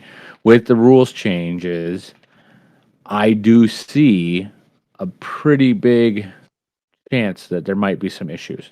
So the changing them both hand in hand is a good idea. I'm curious what they'll do, and there's a lot of, and I'm just really weird with points. So I'm excited that they're doing a rework, but I'm also worried that they're doing a rework because to me, it's like it's pretty working pretty well. You do have some stuff that's a little bit overpowered and stuff like that, but I don't know. We're But still I'm seeing new basically things show trying to up say, in Top Cut. So, yeah, it's not as stale other than Zan. I mhm, hate saying yeah. that, I'm just, honestly, but balancing. I'm hoping they balance. That's all I'm trying to say is I hope that they've really worked hard on their balance. If they're going to change and do a bunch of points rework and work on that, which more power to them. It's their game now, and if they see ships that are like way underpowered or they want to change dynamically how the game is played, that's fine. But I just really hope that they have worked because there's a lot of work that went into doing the work for this and lots of people's time and effort and a lot of gameplay experience. But these points have been hard put upon. I mean, it's not like they have been just immediately put in there or anything like that. It is something that people have scrutinized and, well, I mean, everything from, complained, cried, cheered. You understand what I'm saying? It's like there's yep, been a lot of power put into these. yep. And the answer is no, Psych. I don't personally think we're going to see an emergency points update unless they don't release something in September. To answer your question, if they screw something up, I think it kind of depends on when they start sending store kits out. FFG refused to make updates and change things because they couldn't acknowledge TTS, they couldn't acknowledge GSP tournaments, blah blah blah blah blah. AMG seems to be more open to it, so you are correct. I would say there's a 60% chance. There you go. That's what I would say. If they F up, there's a 60% chance we'll see something in a month get changed. But I don't know because I'm not a playtester, so like I'm not part of that group. I have no idea what they do. So it's really hard for me to say if there is. I do know one person, kind of know that person that is a playtester. So I guess I could always ask the question, but I think the big thing becomes is that I give it a 60% chance that if they screw up here in September, that we'll get something in October. 60% chance. That's me being generous. To me, it's a hope, right? It's like I'm gonna say that if I do see that they did make a Nantex-esque blunder, if you will, where basically it completely lopsides the game. My thing will be how quickly they do respond to that. So that for me actually is kind of one of those like test points, if you will. Even though it couldn't exist, FFG did its darndest to ignore the fact that TTS existed. They still put out a repair. Even if it wasn't necessarily an emergency one, it still was put out. So I'm wondering if we, because like we talked about earlier, AMG actually has a little bit more of a recognition of the TTS and online play. So I'm wondering if they wouldn't be like, oh, whoa, especially as this is kind of like their first thing, Yep. So now there's some core rules updates that we're going to go over, and then we'll close the episode out after that. They have 3 big changes. One of them I think is an overrated change that is not really as big of a deal, personally. The other 2 are pretty big. The first one is game length is changing. The second one is they're removing the bid system and creating deficit scoring. The third is they're creating a banned and restricted list. Now, to answer your question, Psych J, if we talk about banned and restricted lists and things like that, when you have those in place, you can fix certain things faster without a points update. And I'm going to give an example here because I want to talk about this specifically just because of the pure fact that in Star Wars Destiny, this was a thing. So and I think I talked about this on Thursday, and Matt will attest to his despising of droids. Matt hated droids before the Mandalorian existed, just so everybody knows. Matt was the original droid hater. In Star Wars Destiny, I left my helmet. This Mando here. you need a Mando helmet, yes.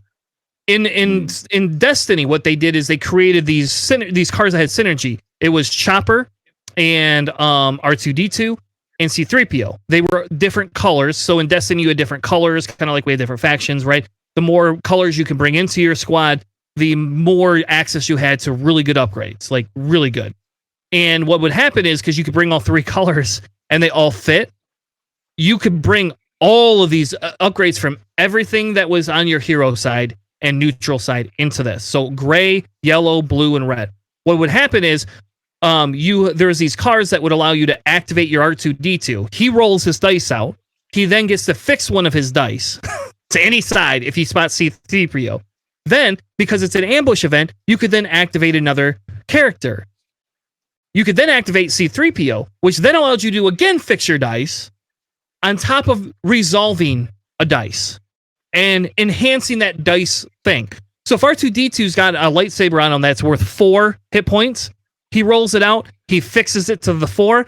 C-3PO rolls out, it allows you to fix another dice and then resolve your 4 for a 5. And so if you have like a 10-point character, you just half the character in one turn before anybody could respond.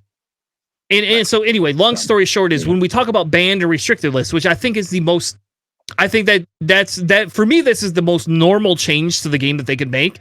It allows them to all of a sudden go, oops, we effed up. So FFG did that when Destiny had that. That combo was so oppressive.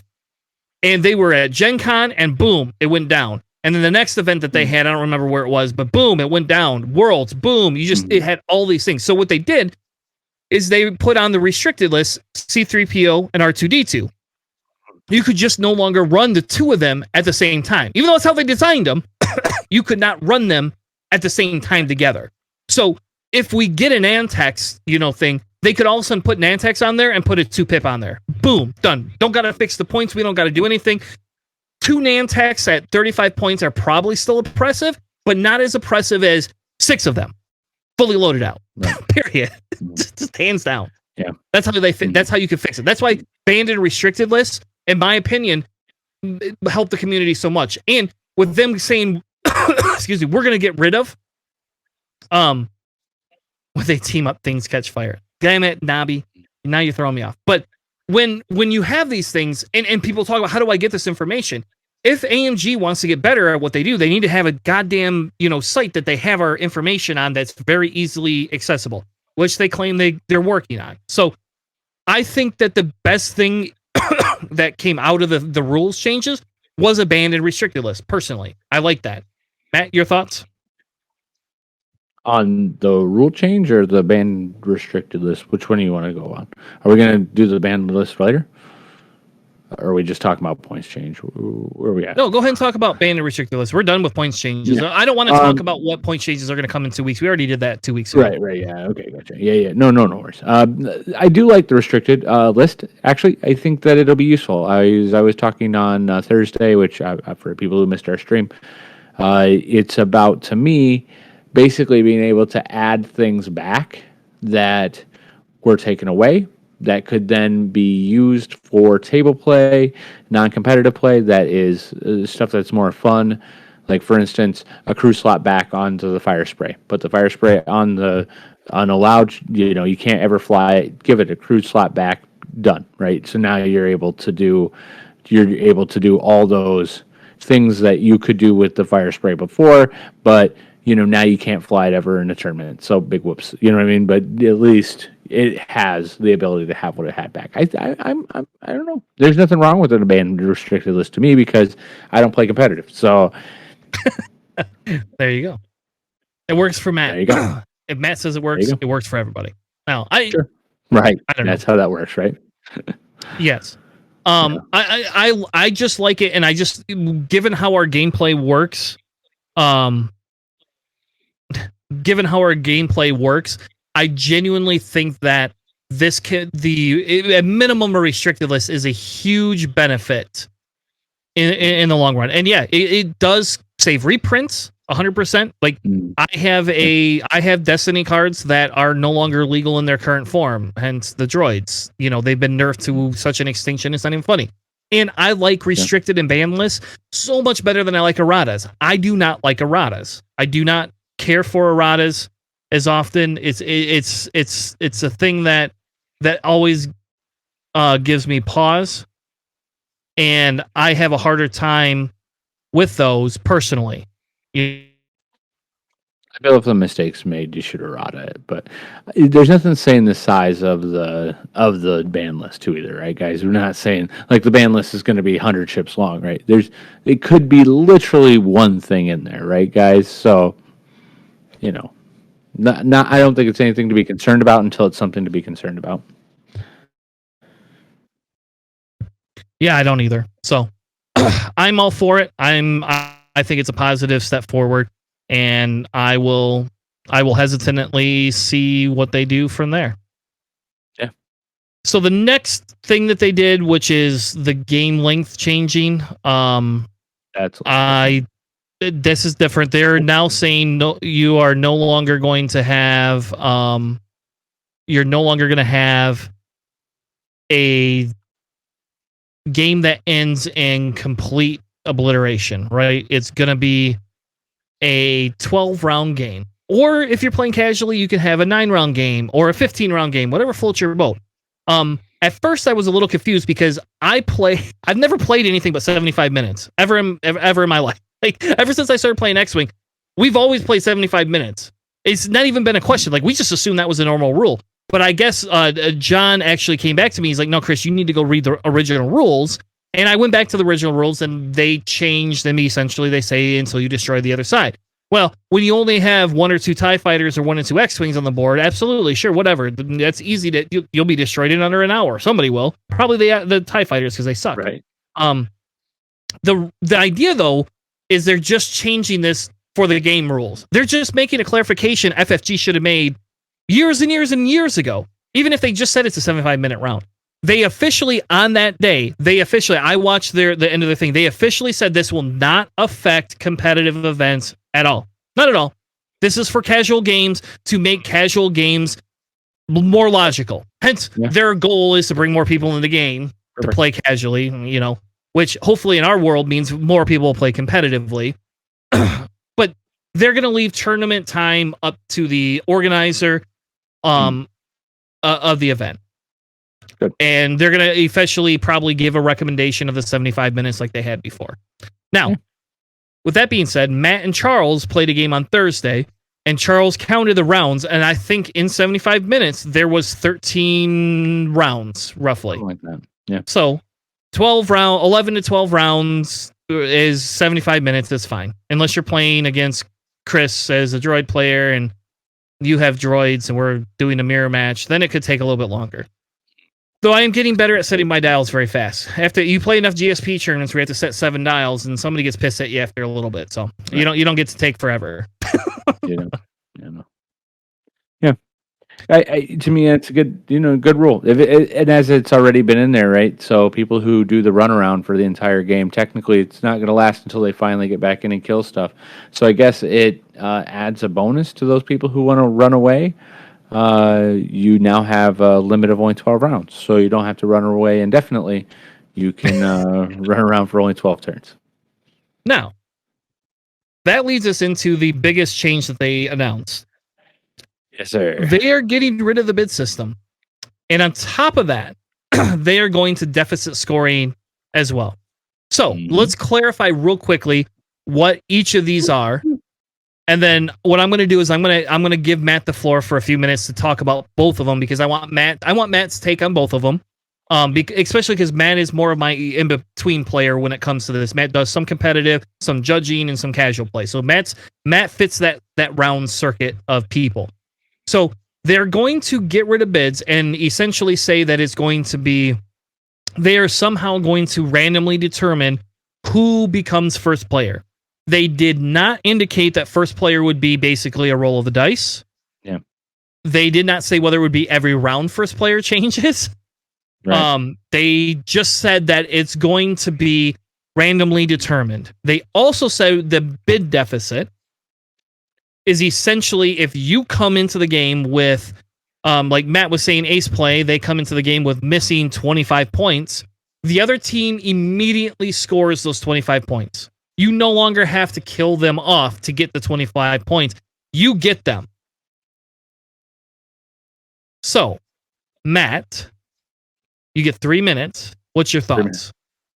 You can have you got 5 minutes. I'll give you 5 minutes. Yeah, I won't interrupt you for 5 honestly, minutes. the deficit points, that's not even a thing, really. Once you remove the initiative, like a bidding system, you really don't need to actually worry about the deficit points, right? So let's just first and foremost take that off, right? Everybody's going to sit here and, it's basically the one change, right? Once you learn that you no longer have initiative mattered by, what kind of bid you take, you no longer really care because everybody's going to bring 200 points or near that. I mean, why wouldn't you? There's literally no reason to do it unless you want to, of course, point fortress, which is a different thing entirely. And if you're really just trying to point fortress, I don't think that that's how the game was intended to play in the first place, which might get me some scoring in the chat, which, I'll take it, whatever it may happen to be. But to me, it's more the first rule change, the fact that there's not a bid system where you can definitely do it. That's where the real thing is. So there isn't really a need to do both yet. But I will say, though, it does stop people from doing the hit and run kind of tactic a little bit to kind of fortress the points. So it does kind of force a little bit more of an engagement as opposed to, the hit and run kind of tactic, which, again, we've had our discussions about this, so that's that. I think a minor there would be not that big a deal. So if you do have like a 3-point deficit, whatever. Okay, so that's that bit of it. Now, the piece that everybody really does care about is the first player change, right? As we are going into this, I'm curious whether or not they oscillate first player, which would give some ace tactics still allowed. I'm curious what they'll do to rules and points. I know that the initial, especially for a lot of ace players out there, John, one of our common co-hosts on here, or at least somewhat common co-hosts, is really not a big fan of it. I see his point of it too, where it's more of a, it's kind of takes apart a portion of the gameplay. But I'm curious as to how they intend to compensate, right? Because aces still exist. So there is not saying that if it's going to. It's been stated that the order player doesn't change during the. Oh, okay. So they are not going to oscillate. Okay. Again, I don't know how they're going to do it. I guess. Let's see here. I played aces. I know how hard it is to play aces when you have to go second. So it does add definitely a degree of difficulty. It does, I think, in this particular format, if they've not changed the format in any way, shape, or form, I believe that we might see a pretty big change. But if they change the rules and if they change the points, and we'll see how they are with who gets to be first player. They haven't told us how you're determining first player, really. They haven't told us a lot of stuff, and they haven't told us the points. So, I don't know. It's really like this state where I'm just kind of going. I see why people are upset. I personally would probably be upset too, but an initiative 6 pilot is always going to have higher initiative than people who fly 4s or 5s, right? So you're rolling up against another ace player.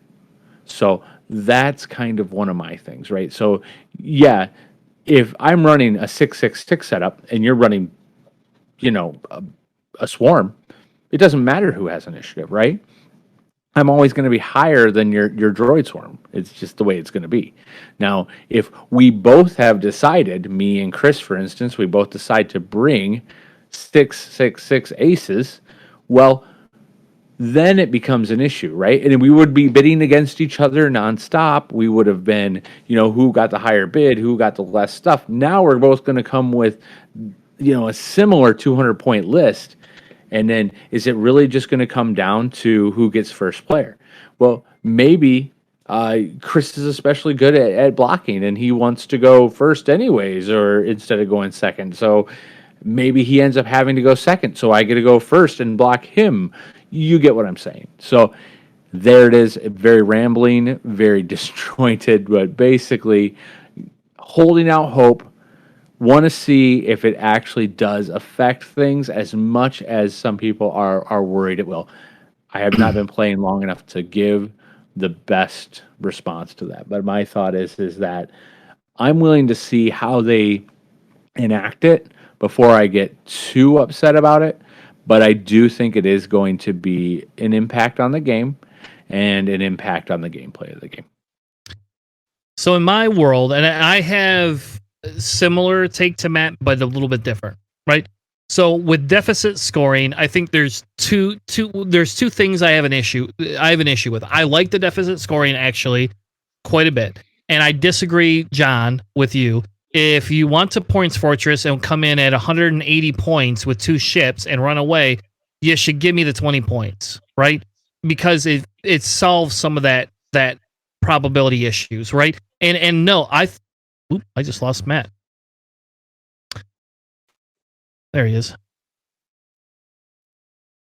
Anyway, I think on my side that allowing the problem I have with deficit scoring, so I have two issues, right? One, the problem I have is if you are taking a very deep bid, you should have to give some of those points back. For somebody taking a bid of like 1 to 3 or 1 to 5 even, I don't care, right? Really, for me, there's that 5 points should not make the game in that big of a difference. But I do think that it will make a difference depending on how people play. What AMG is trying to do is going and saying, okay, here you go. Let's force a change up in how we play these ships. So for me, the deficit scoring is going to force a lot of people to bring inopportune upgrades. But let me state where I get positive about it a little bit, right? If we do both of these things in tandem, we get rid of the bid, and I know I haven't addressed that, but if we get rid of the bid and go to randomize first player and have deficit scoring, who's to say we can't drop the price on certain upgrades? Think.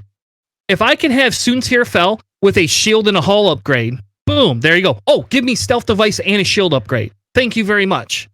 And right now, those are 8 points. If I get rid of a bid system, and I'm saying, okay, I have to figure out how to counteract my Students Here Fell. And I know people are saying, oh my God, Students Here Fell, like he's going to be one of the bigger hitters because if he goes second or first, he could possibly die easier. That is very fair. But if I'm going against all aces and everybody's going all in on Students Here Fell, I should have at least 1 to 2 other ships that can come in behind them and mop up the mess. If everybody goes all in on one ship and pops them, there you go. But if I can reduce that cost of a stealth upgrade on an interceptor or the stealth device on an interceptor, and yes, I will tell you right now, currently I am running Darth Vader, Students Here Fell, and Sienna Ree. Both of them have stealth devices on them. And again, even in facing another ace, minus the stupid crit blaster Anakin or Obi, minus the guys that can get behind you, which if they get behind me anyway, I'm screwed. Minus that, I have had decent success with stealth upgrade. Now, if I drop that points down to 4 points and can fit that and a shield upgrade or a hull upgrade, I mean, come on. Like, again, I get the fear. I understand the logic of not wanting to give up those points. But the problem I have is that we have to be very careful because this opens up such an opportunity, in my opinion, on points changes. It makes things so much simpler. Now, let's talk about the bid system. Why I hate the bid system.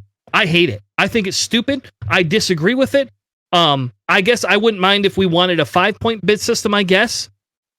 I do not like this deep bidding just for aces, because what it does is it basically takes that format and says, well, these ships now are only viable because they get to go second.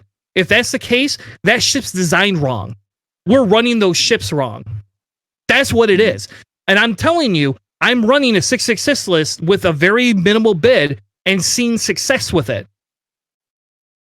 And the problem I have with the bidding is I get, and again, I played those V1s and I constantly went second in one tournament with them. And I'll tell you what, after the third round, I figured out, don't go second with V1s because you don't get your repositions when you're playing a mirror match.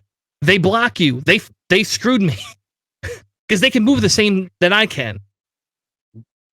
Again, I run droid swarms and I don't run bids with them. So to me, the reason I like the randomness of it, and I guess in Destiny, and I'm going to go back to Destiny because that's the game I came from. In Destiny, we didn't have randomness to the bid, but it was a lot different. What we had, and this is how they do it, right? I'm going to explain real quickly how they do it. If you each got 2 characters, let's say, and you get 2 main dice, this is without putting upgrades out or anything else. You just have your main dice. You take your main dice and you roll them. Whatever the numbers on them equal is whoever would determine who went first. So if Matt and I were playing Darth Maul, which was a possibility, and so we played Darth Maul and Anakin, Dark Anakin, right? And he was 11 points and Maul was 19. They each had 2 dice. What I would do is take my 4 dice, roll them on the table. Maul had 2 specials, and then 3 sides that had lightsabers on them, and then had a blank side. And my Anakin had a blank side, a special. I don't remember all of it, but and then like a 2 and a 1 lightsaber and a 1 money, right? And so what happened is if I rolled out, and let's say Matt and I are in a mirror match, and I roll mine out, and I get the 2 3s for Darth Maul, which is 1 in 6 probability on each dice. I scored 6 points plus whatever else. If I rolled the specials that were worth 0 points, I got nothing. Now, when I played the game, those specials are insane. Those specials are really good on Darth Maul in Destiny, right? But then, yeah, exactly, Phoenix Fire is exactly like a reverse final salvo to some extent. And that's the same thing I had with, like, again, if Matt rolled all specials and blanks, Matt didn't get to choose whether he went first. it was somewhat random. So then you were forced to pick between, do you want to have more dice to roll off with first, or do you want to have a better combo that matters? Because again, if we go back to whichever ship moves first, and that's the only way that list wins, we should probably relook at how we're playing X-Wing and talk about it in a different manner. And that's my take. I'm excited by the elimination of the bidding, 100%. I am not as excited about deficit scoring, only because I think there's issues they haven't fleshed out. I could be wrong, but I don't think they fleshed out the issues of the reverse. You know, like I should not have to take a delayed fuses on a droid wreck-off or a munitions failsafe on a droid wreck-off just to hit 200 points. I shouldn't have to do that. And I think maybe if they had gone kind of anywhere between the two, we probably would see what it is. Now, John in the chat, who decided not to join us tonight to talk his piece, said his main issue is that the bids are an effective tool for reducing variance, and this takes that tool away. I agree and disagree with you. I agree with you that it reduces that this helps reduce variance. We also are playing a game that is not supposed to be extremely varied, or is supposed to be varied and not super structured to the point where we know when we sit down we're going to win or lose. The game has to have a talent aspect to it, or there's no point in playing it. Now, I will tell you, if I sit down with 3 aces and I'm playing a droid swarm and it was able to eliminate me sight unseen because of the fact that I didn't get to go second, fine. Okay, we could talk about that. But that talks about the ill design of some of the pilots that they have, and the fact that AMG is saying, well, we might think there could be a better mechanic here, and we would like you to listen and be open about this. And I could tell you, I know, like I said, I know somebody that has been doing some playtesting. This is something that they have done. They didn't just say, we're going to do this because we did this in our other game. I know, I get Twitchy. I get your point. I'm just trying to I'm going fast and trying to make a point to it. I'm just saying is one list should not be able to be eliminated because it moves first or second. If it is that type of a list, we need to go back and say, you need to come back and tell me how many ships and things it's going to actually eliminate, and tell me what my statistics and ratio probability of that is. Not you, but people need to do that before I start to get concerned by removing that bid. And I guess here's another thing, and I know that you've been talking a lot, but here's the thing, though. Really, and I'm going to reiterate this fact, guys, we're really worried about aces versus aces, right? That's really where the concern comes in, right? Or you're saying, yes, again, moving first with droids, but moving second, like you're basically talking droid swarm on droid swarm, right? You're about the initiative, right? So if it's one, and if you go with another droid swarm and you're taking a bid because you want to go first with your droid swarm, well, if you're up against another droid swarm who also would think the same exact way, there's nothing saying that you guys didn't take the same bid. And if you're all three, if you're up against your opponent, Chris and I are both running aces, there's nothing saying that Chris didn't bring the exact same bid. What they're saying basically is that we're assuming that everybody's building a list of 200. Now, once you take that out of a thing, then you're basically just saying this is just one more way that they're trying to play the game. It's one more way of saying you're bringing 200 points. So if Chris and I both bought 187, for instance, to a tournament, and we were both running aces, it wouldn't matter if we both had 200 lists, right? But let's say you are an ace player and you come up against a droid swarm, right? What would your list have been if you were running aces and wanted a bid? 187, right? So you took away 13 points worth of tools.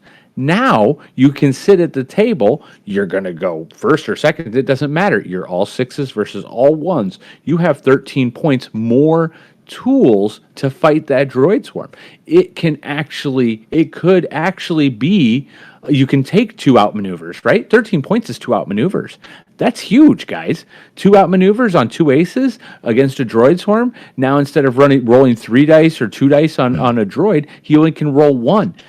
That's a big deal. So there is some advantage to this. All right. So, Nabi, I'm going to address your question. I'm going to 100% address your statement. The problem is the mirrors. So fine, let's talk about mirrors, right? And they're now going to be determined about a dice roll. Again, I'm going to go back to Star Wars Destiny. It was not killed off because the game sucked. It was killed off because FFG sucks ass at running a game. I'm going to be frank about that, and we can have a whole discussion about that after the show if anybody wants to. But in that distinction, when I ran mirrors, literally, it was the exact same thing. And I could tell you this. So I'll give you an example. The last cut I made in Destiny before the pandemic, I ran an Ewok swarm, and essentially that's what it's called, an Ewok swarm. I ran 6 Ewoks and like 1 rebel traitor or rebel guy. Whatever. They were all very low pointed. Basically, they have no dice. I rotate the card. I do 1 damage. Period. It's not even a question asked. It's a burn deck is what we called it, right? And if I ran up to another Ewok swarm, it was literally a roll-off to see who went first. And you're right. It made it so that you did not want to play mirror games. Where the advantage comes in is the fact that because we get these, we won't, what they're hoping to see is a removal of mirror matches. Because if Matt and I both have Zam Django, and we're playing against each other, and I'm at 198, and he's at 180, and he goes first, he's going to win. And so the idea is Zam Django, let's let the mirror matches just be freaking ties. Let's let them be toss-ups. Let's say, what is Zam Django going to do to everybody else? And then we go and adjust points from there. Because if Zam Django is that aggressive in the meta and can't handle anything else, and the only thing it has to worry about is mirror matches, we're done. Let's let that be. Who cares? Hey, guess what? Maybe you shouldn't have ran a meta list. Maybe we should open up the ability to have these things, and creating this arrival so you don't have to have mirrors and competitive things is huge. In my opinion, is big, because in Destiny it forced us to think outside of the box. It forced us to find other things and other combinations to put in there, creating a bigger advantage for list building. A bigger advantage for list building. We didn't have a Boba meta, right? And when we had a droids meta in Destiny, you know what happened? Shit got banned. Shit got put on the restricted list. There you go. 100%. Yeah. That's what happened. Right. That fixed it. Then when I ran against another droids and I had the roll off, look, then it's who can be the better player. One player makes a mistake in a droid off in Destiny. Guess what? The other player wins. And you know how many times this guy made mistakes in a droid off? A lot. A lot of times I lost the damn competition because of one damn mistake. And that's the same way it should be with aces. If I'm flying 2 mirror matches, and again, it doesn't matter, droid swarms, these things, that people are human. We will make mistakes. Ask Matt. Matt makes lots of them. And I want to real quick. I know what you're saying too, but I did want to kind of point like what you got going on here. So what he's saying, and this is like a lot of what you guys are saying in chat, right? What about Boba's race to the bottom? What about the Nantex race to the bottom? What was the problem there?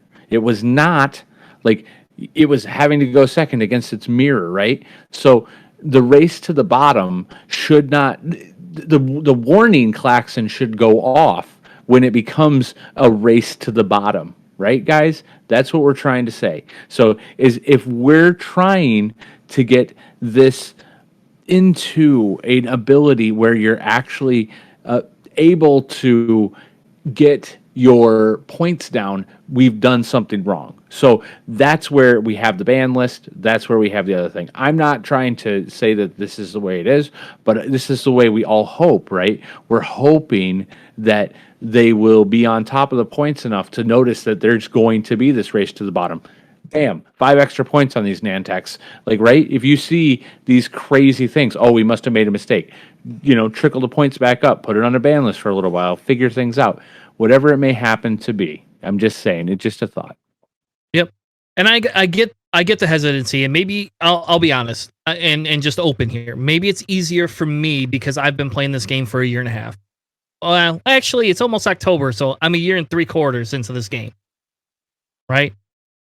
It might be easier for me to accept the change because of the other competitive games I've come from. Yep.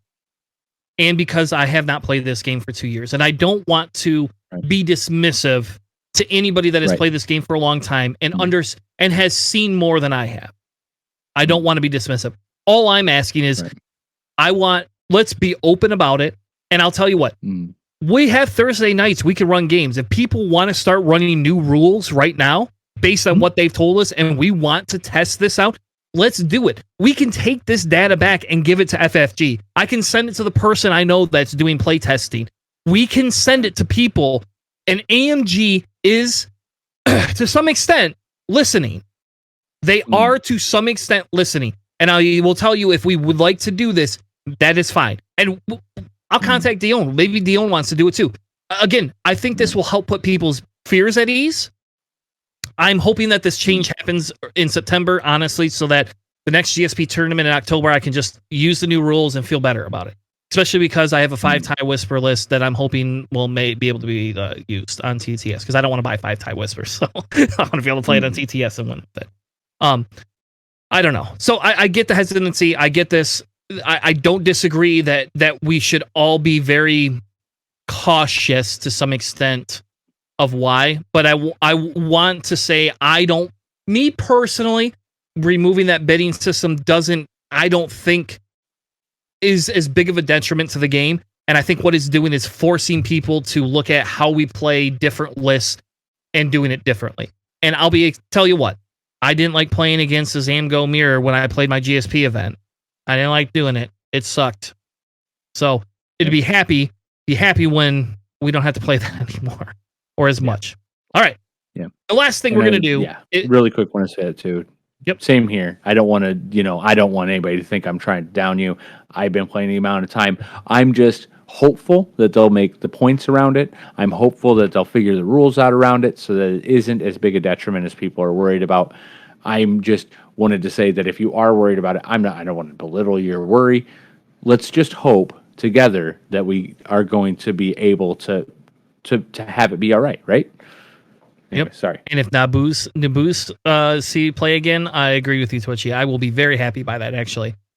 I like that Naboo ship a lot. I really do. I own 3 of them, and I've only put them on the table once. So, Naboo Swarms! Yep. Naboo Swarms! There we go. Thank you. All right. New meta. Naboo meta. It's a Naboo meta. There you go. Okay. So as we close up the show, I wanted to kind of go around. I guess it's only me and Matt this time, but what I wanted to do is, and I'll give off Charles, and I got John's hot takes as well.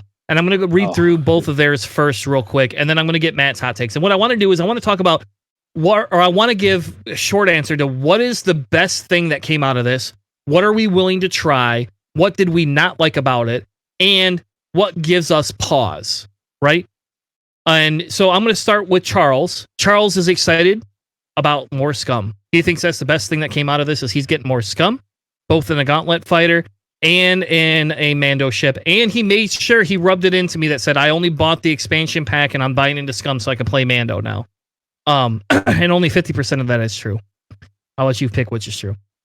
He's willing to try new pre-builds because it is going to allow him to play other factions and other ships that he's never really been able to play before. And it's going to give him that ability to not have to become the best player in that faction or worry about meta listing or any of that stuff. He's going to just be able to pick something up and say, somebody told me this is really good, I'm going to play it. The next thing is he did not like the focus on scenario play. He'll try it, but he's not as excited about that. He said nothing gives him pause. He's very excited about the game. Now, our buddy John let me know that he is extremely excited. He thinks the best thing is that they have a long-term development commitment towards the game. And Will Stick basically said his goal is to be able to hand it over to somebody else when he retires. So I think he says that is extremely exciting, that they are creating OP scenarios, all sorts of different future things, and they actually gave us a taste of what's coming in the future. He's willing to try competitive scenarios, and you're damn right, John, you have to try them because we live by each other, buddy, and I am going to 100% be playing competitive scenarios, and I'll need somebody to help me get better. We'll just put it that way. He did not like the changes implementing both random player and deficit scoring. He believes that removing the bid hurts the first player. He's system phase in the chat, so you can go through our chat and see all his commentations on this. He believes moving second is very critical in bidding would give them the needed order 90% of the time. Reducing that to 50% is harmful to those players. He believes it's removing a top tool for competitive top players, and the flat line will be a lot harder. He said what gave him pause is that apparently they have a desire to limit list building. He believes that standardized lists and standardized builds, some of the scenario building, pre-built squads, a lot of that, and getting rid of the bid change is a limit to list building. He believes that is where where he is having the biggest issue. And his example is he does not want to show up to a competitive Yarvin event and have the whole list built for him. I agree, actually, with that. I would not want that either. Matt. Killing me with Yarvin, dude. It's Yavin, bro. Yavin. Did I say Yarvin? Seriously? Yeah. All right. All good. It's my mix of Garvin and Yarvin. Yeah, it is. Yavin and Garvin. I'm fading a little fast here, so my best is I think the scenarios actually will be fun. I mean, it's just funny because John just talked about how much he didn't want to do it.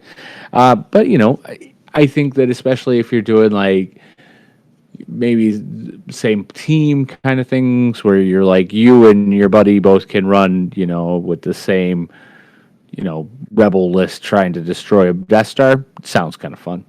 Kind of cool on that. We'll try. The major points change incoming. I'll give it a shot. I'm hoping that they do the points right and that they're a little bit, they do it wisely. So, like I said, I'm always worried that they're going to overcompensate. And if you do that, I always think that if you do overcompensate, sometimes you end up with like these crazy lopsided things. Nantex, for instance, I despised how powerful that was, right? It was almost like you either joined them or you just lost to them. So it was not the most fun for me. That actually is where I stopped playing competitive. So I did not like the game change and length because I was worried about the 12 turns, but Chris clarified for me. So thank you, Chris. No longer worried. So, less dislike there. So that's good. Gives me pause is the ban list. I'm not sure what is happening there and what they intend to do there. That is more really, again, like I say, for other people than myself because I don't really play competitive, so it's not as important to me. So, yeah. All right. So for me, the best thing that came out of this was them removing the bid and competitive scenarios. So I'm just going to say I get 2 of them because I host the show. So I'm just going to say I get 2 of them. I really like the competitive scenario idea. I really do like it. I will tell you I don't like it if they're going to make me use pre-built pilots, though. But I do like the fact that give me a competitive scenario, let me find the best way to win this, and practice with that. I like that. I love the bidding. If you hadn't figured that out, getting rid of that is one of my new favorite things. So that's a hill I'm probably willing to die on pretty aggressively. Even being a little bit newer of a player, I'm pretty sold on getting rid of that bid. I guess I will be tentative and say if they do something dumb with how we determine first player and it's not as random as we thought it is, then all they did is just change the mechanic, and I think that's silly.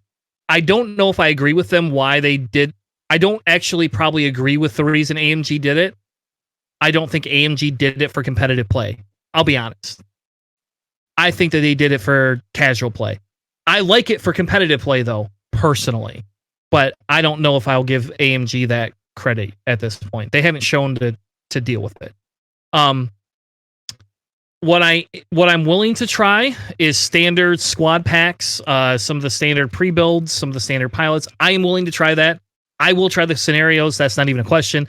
The pre-built pilots and all of that, I will try those. I'm not as super excited about them. I will try them.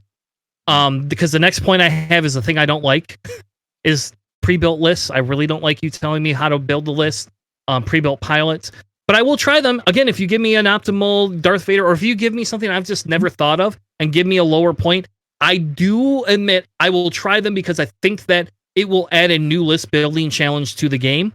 What I am not excited about, or what I really didn't like, is if it doesn't actually add anything. And the only reason I will be okay with it is if it helps newer players get into competitive play, because that just means there's a bigger competitive pool out there for us to play with. That's what I will say. Now, I'm going to give the hot take of the night, and this is definitely a hot take. What gives me pause is the fact that everything that they announced, every effing thing they announced, had nothing to do with new ships. Nothing. No new development on ships. They just say they're developing them. We got no taste of what they're developing, what type of ships we could be getting in the future. I get it's an 18 to 24 month window. I don't care.